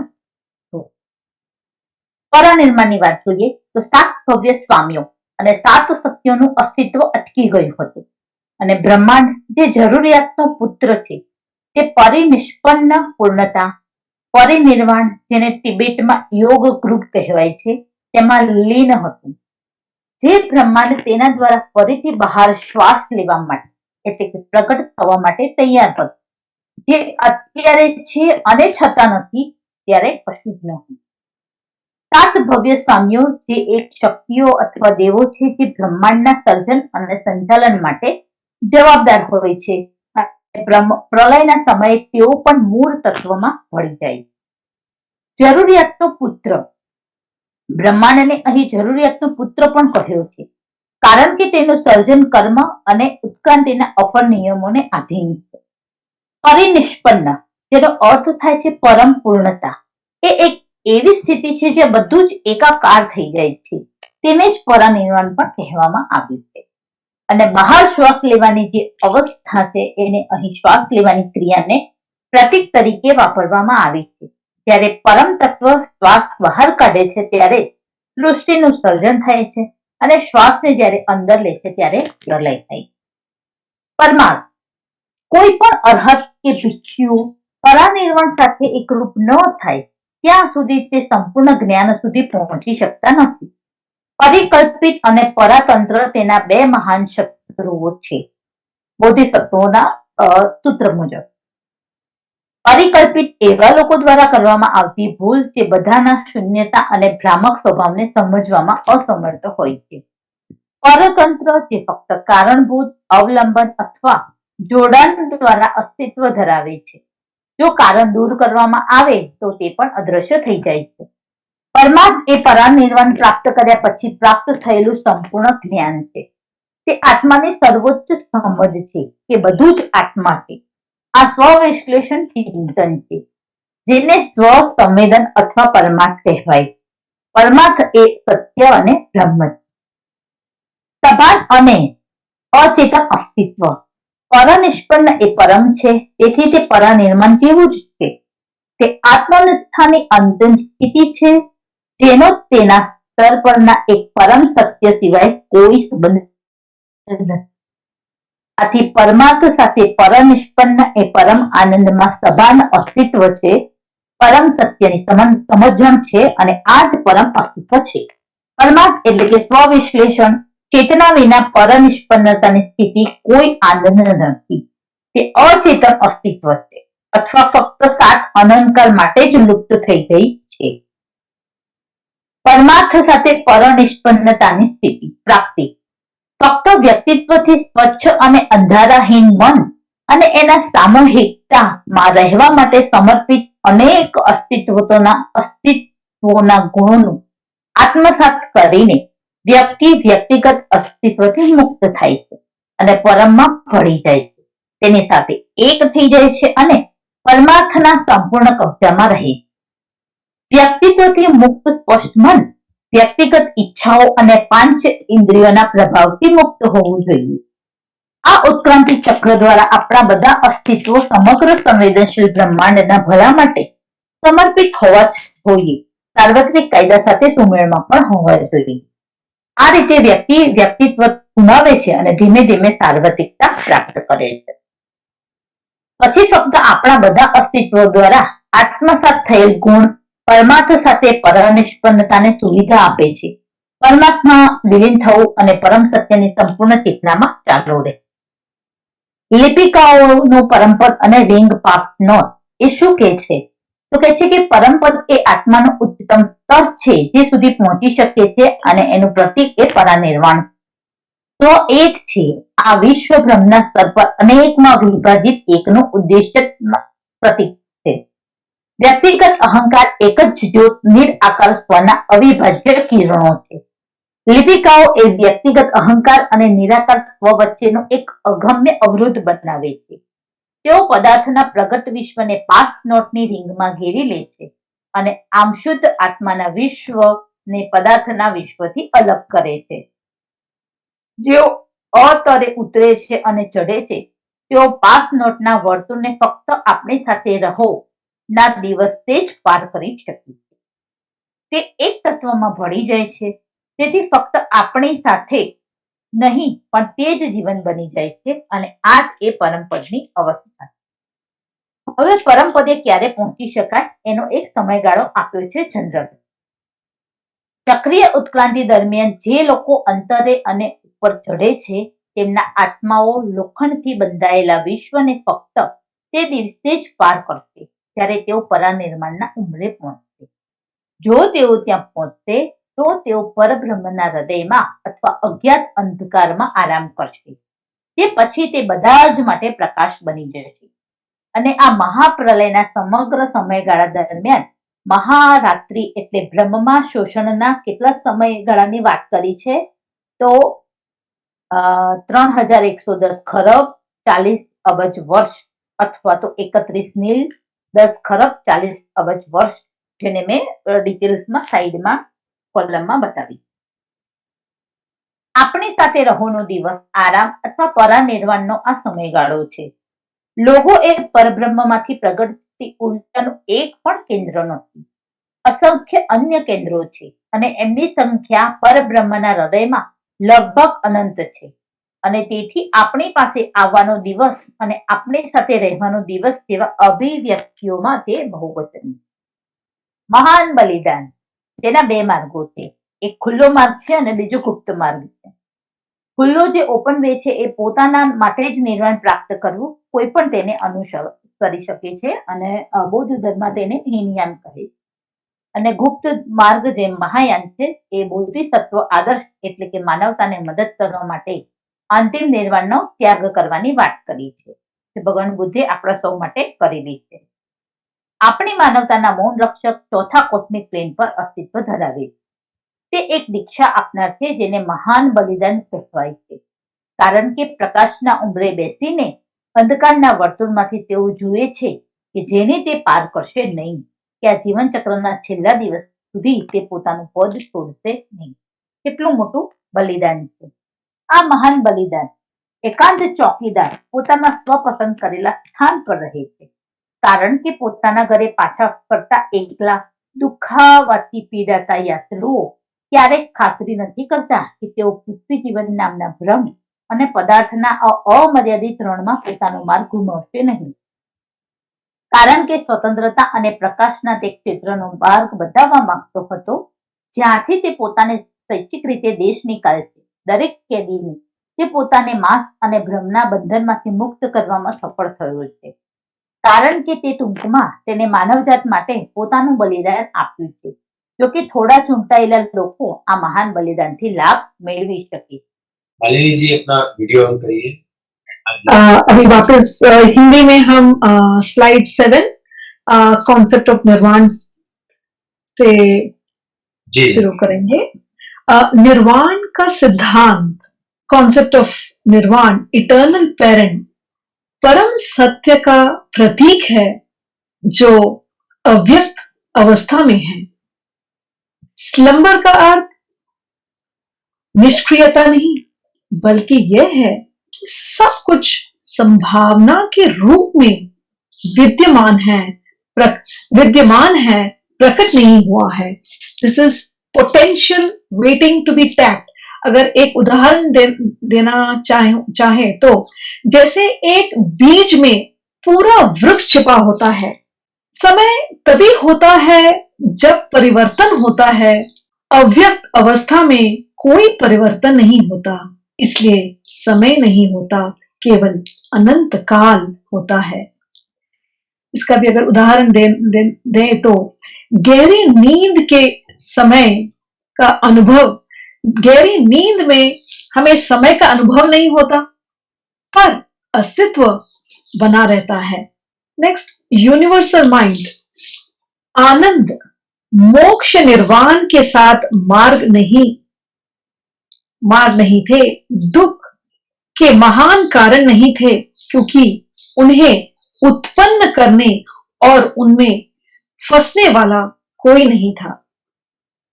तो निर्वाण अस्तित्वहीनता का आनंद है. अस्तित्वहीनता ही परम सत्ता, अस्तित्व और चेतना है. अस्तित्व, चेतना, आनंद ही सच्चित आनंद है. निर्वाण में केवल शांति है, बल्कि पूर्णता का अनुभव होता है. आगे बढ़ते हैं परिनिर्वाण के ओर. 7 परम स्वामी और 7 सत्य विलुप्त हो गए थे, और सृष्टि जो आवश्यकता का पुत्र है, परानिष्पन्न, परम पूर्णता, परानिर्वाण, जिसे तिब्बती में योग ग्रब कहते हैं, में लीन हो गई थी, जो उस सत्ता द्वारा सांस के साथ बाहर निकलती है, जो है और फिर भी नहीं है, जो है फिर भी नहीं है, कुछ भी नहीं था. 7 परम स्वामी 7 सृजनात्मक आत्माएं हैं.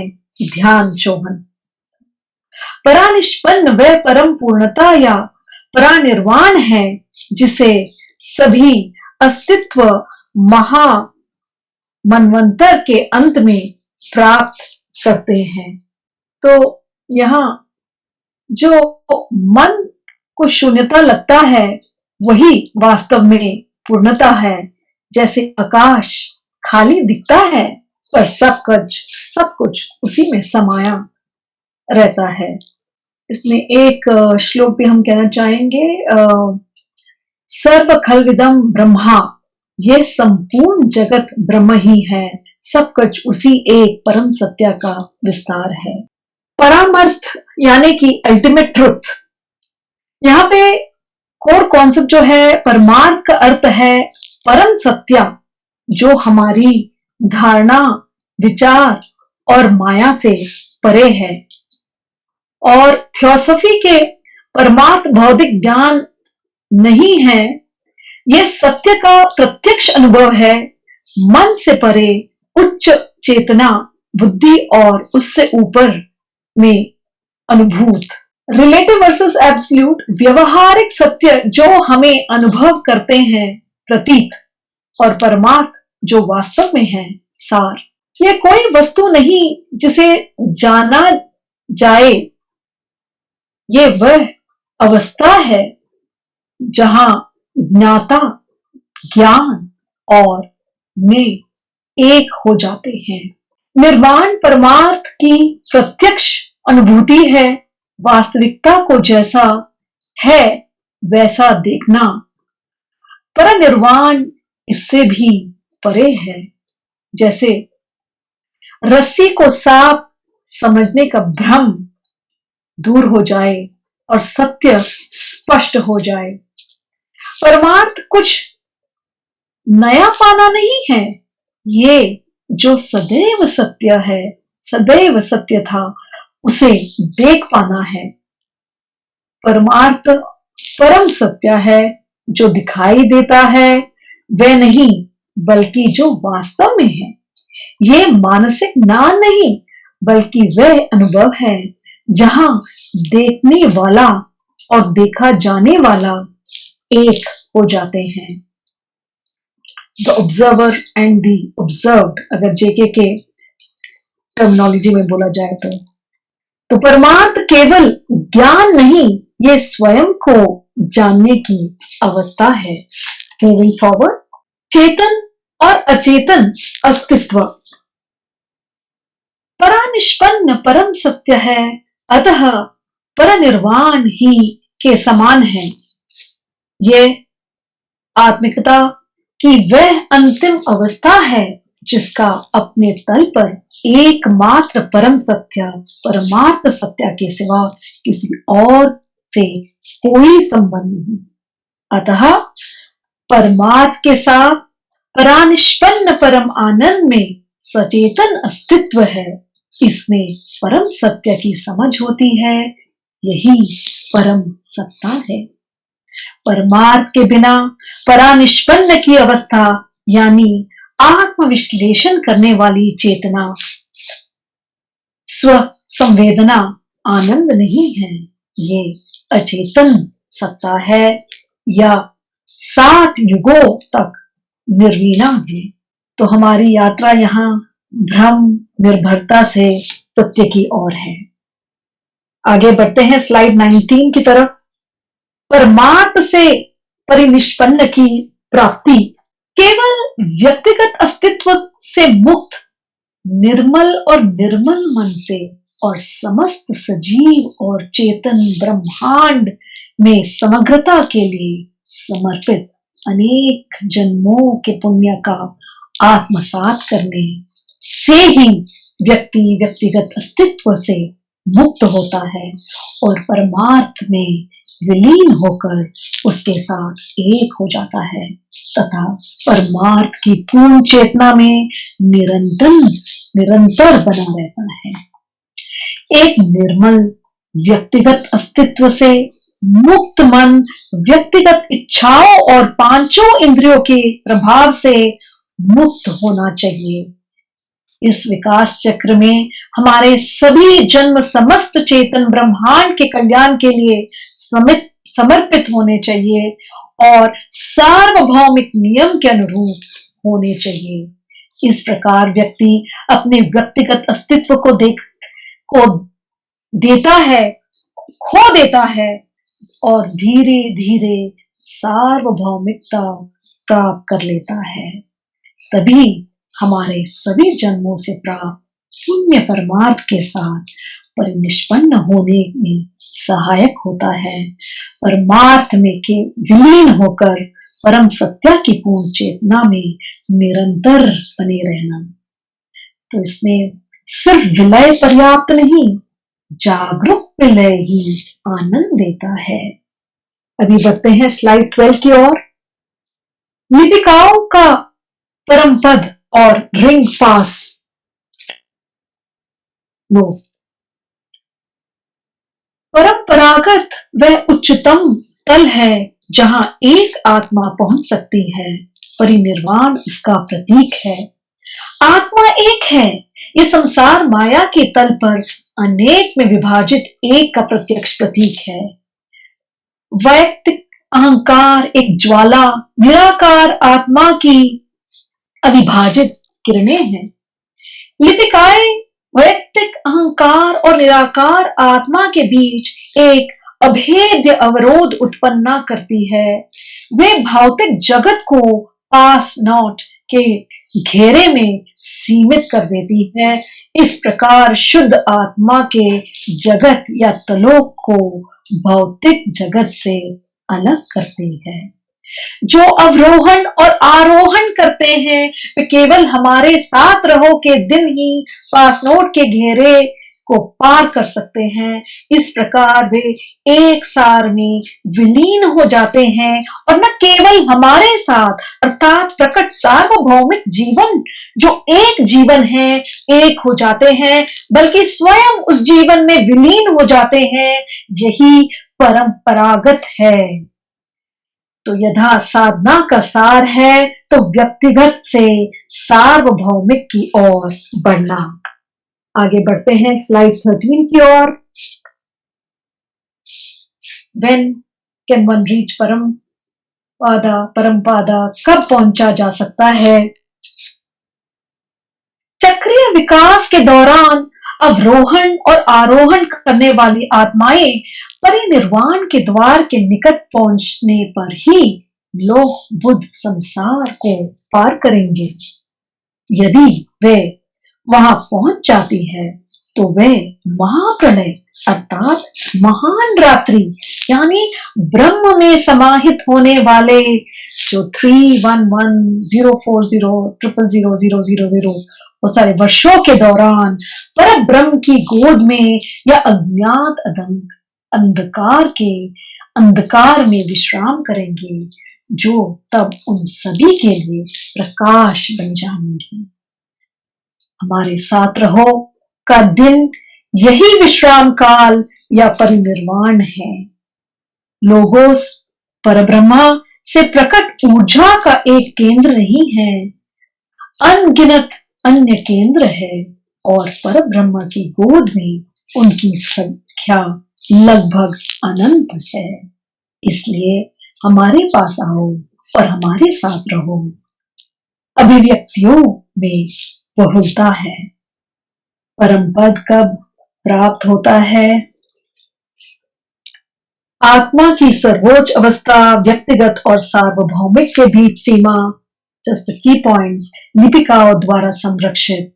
तो ये सीमा वास्तव में बाहरी है, ये चेतना का सीमा है। तो आगे बढ़ते हैं महान बलिदान की ओर। तो यहाँ महान त्याग 2 मार्ग दिया गया है।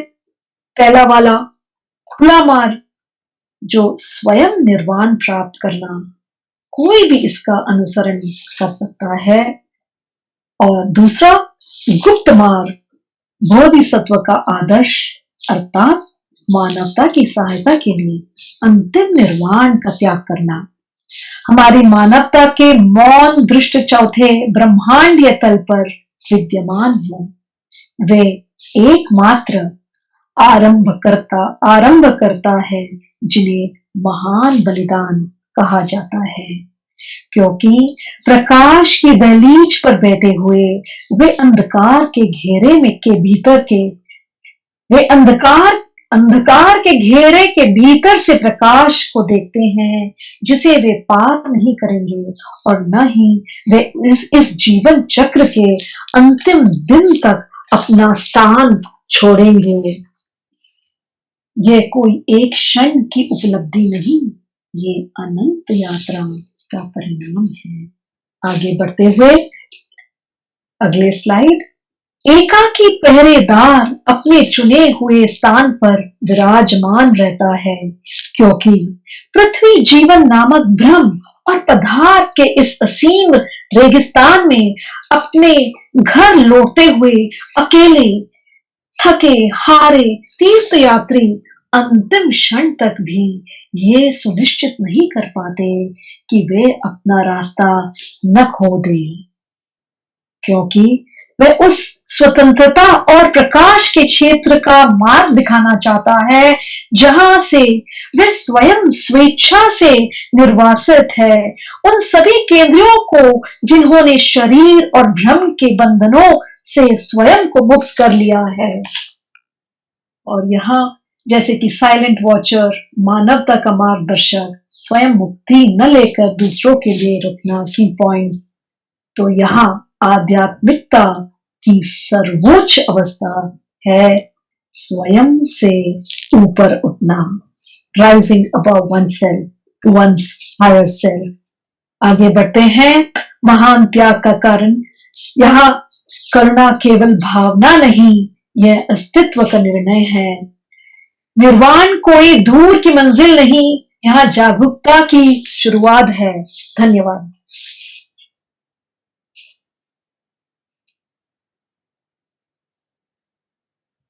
बहुत बहुत धन्यवाद।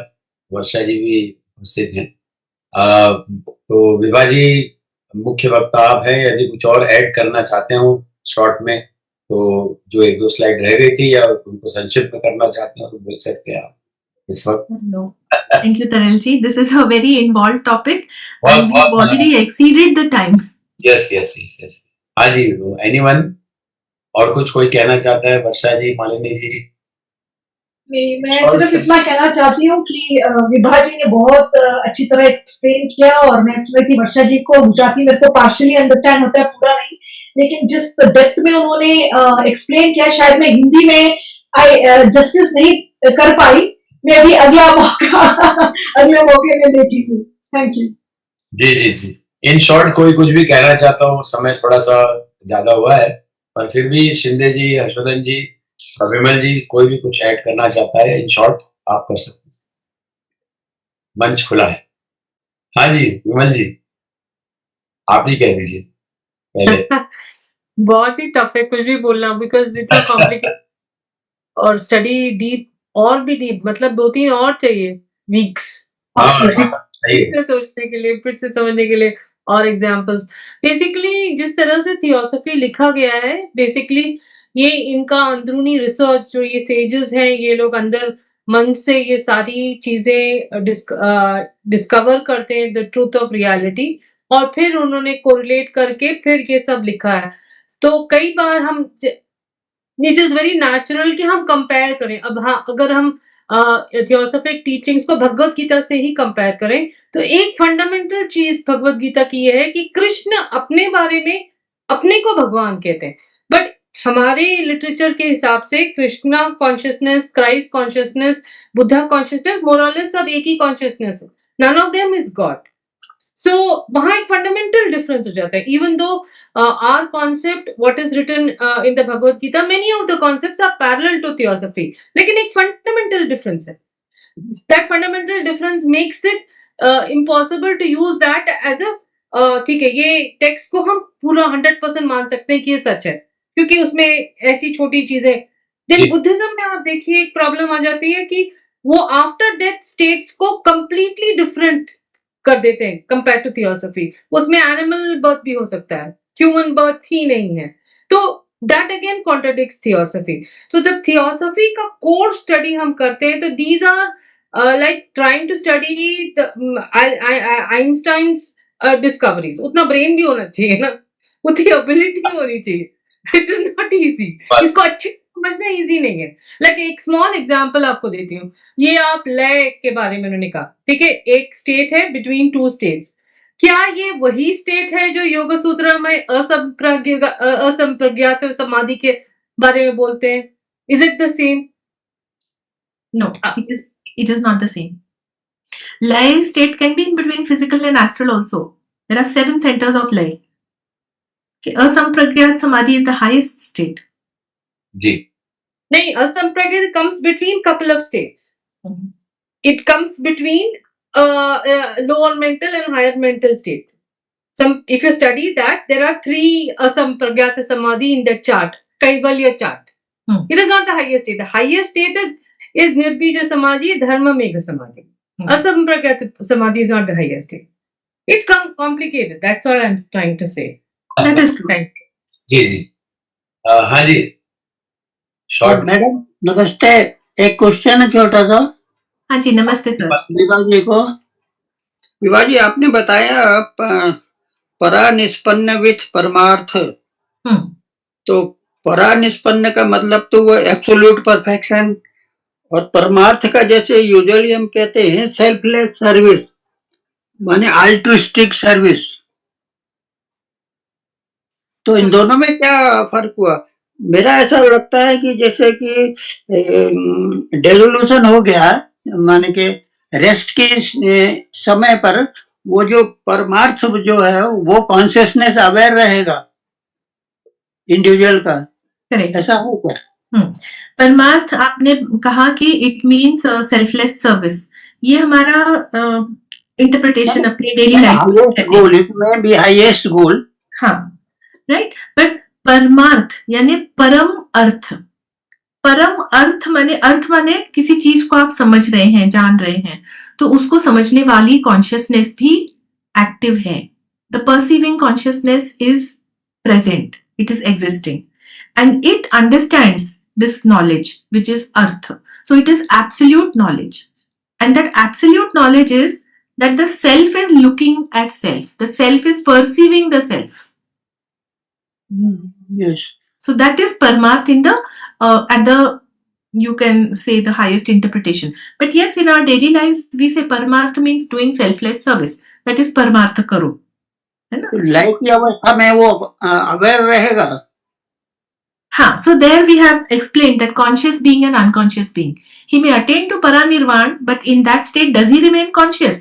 If he remains conscious, he will attain parmarth. If he remains unconscious, then it is just a sleep for that whole period of Mahapralay. Dormant absorption. Okay, thank you. Thank you. हाँ जी शिंदे जी और हर्षवर्धन जी संक्षेप में कुछ और हो जाए।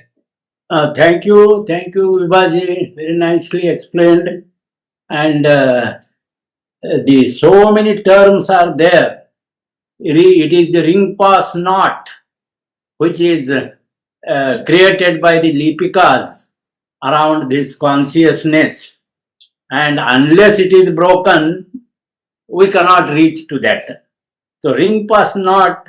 So many words are there which need to be contemplated, understood, and the only art is art of learning through insight.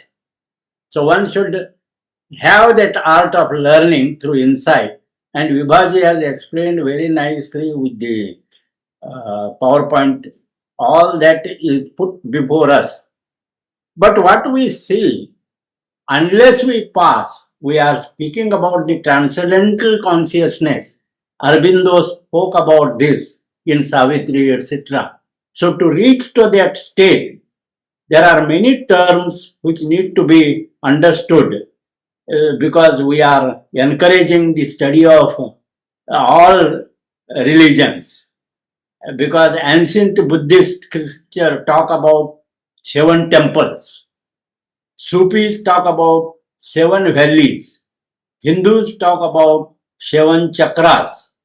But in modern psychology, I am making it light only because if they go through the terms of theosophy, probably they get confused or threatened.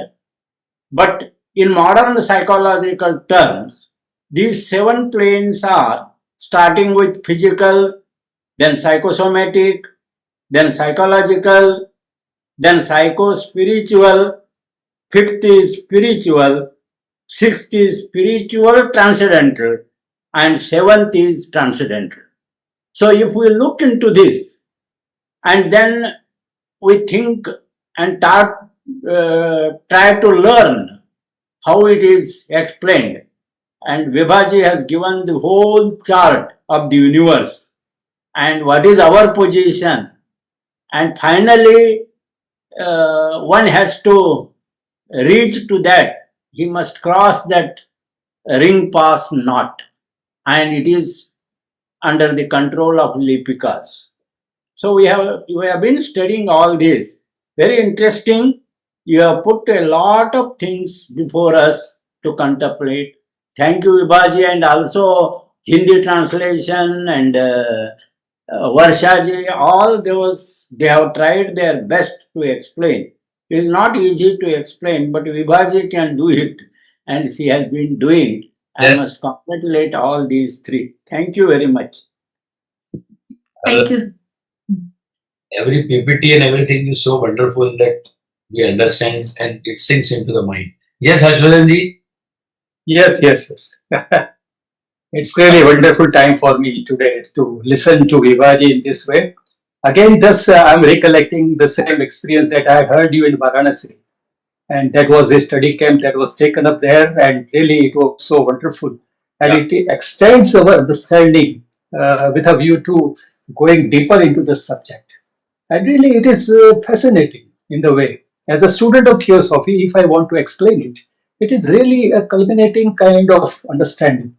The word transcendental has come from Emerson also. Of course, Arvindo has used it, and afterwards, Rohit Mehta has also used it. And in the negative approach, he has put all this in a very different kinds of perspective and understanding. Two things are there that is coming out of your first session and the second session.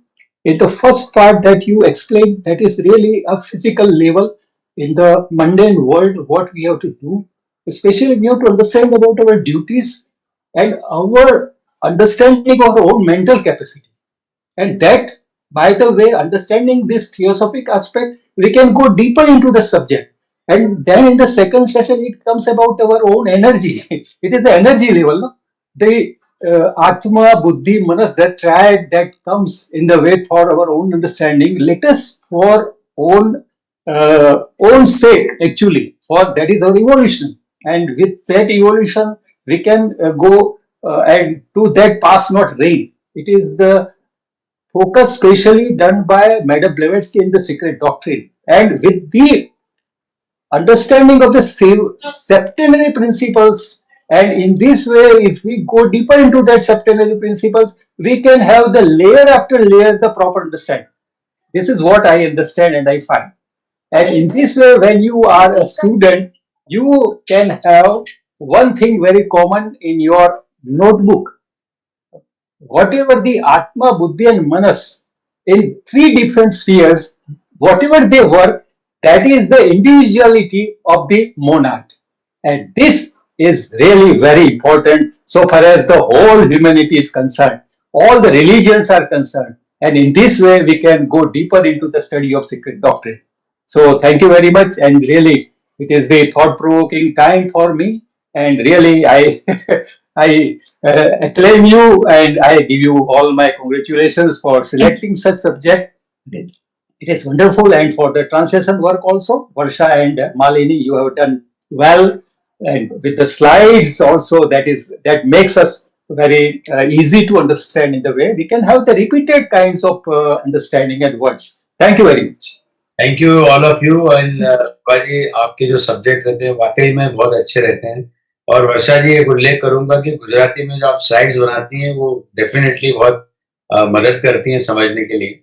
और माली जी ने मुझे धीरे से post किया है कि अगली बार वो भी स्लाइड्स बनाएंगी, तो she is also good at. Okay, thank you all of you. Archana ji, समय हो चुका है तो समापन की ओर बढ़े. मैं एक छोटी सी अनधिकार चेष्टा करना चाहूंगी. चूंकि विभाग जी, अगर आप बहुत थकी ना हो तो आपका शांति मंत्र सुनना मुझे बहुत अच्छा लगता है. तो आप प्लीज, अगर आप थकी ना हो तो आप वो समापन कीजिए. शांति मंत्र का समापन करें. Sure, sure. Very proper request. Sure. Not at all. Ji. Om असतो मा सद्गमय तमसो मा ज्योतिर्गमय मृत्योर्मा अमृतं गमय। ॐ सर्वेषां स्वस्तिर्भवतु, सर्वेषां शान्तिर्भवतु, सर्वेषां पूर्णं भवतु, सर्वेषां मङ्गलं भवतु, लोकाः समस्ताः सुखिनो भवन्तु, सर्वे भवन्तु सुखिनः, सर्वे सन्तु निरामयाः, सर्वे भद्राणि पश्यन्तु, मा कश्चित् दुःखभाग् भवेत्।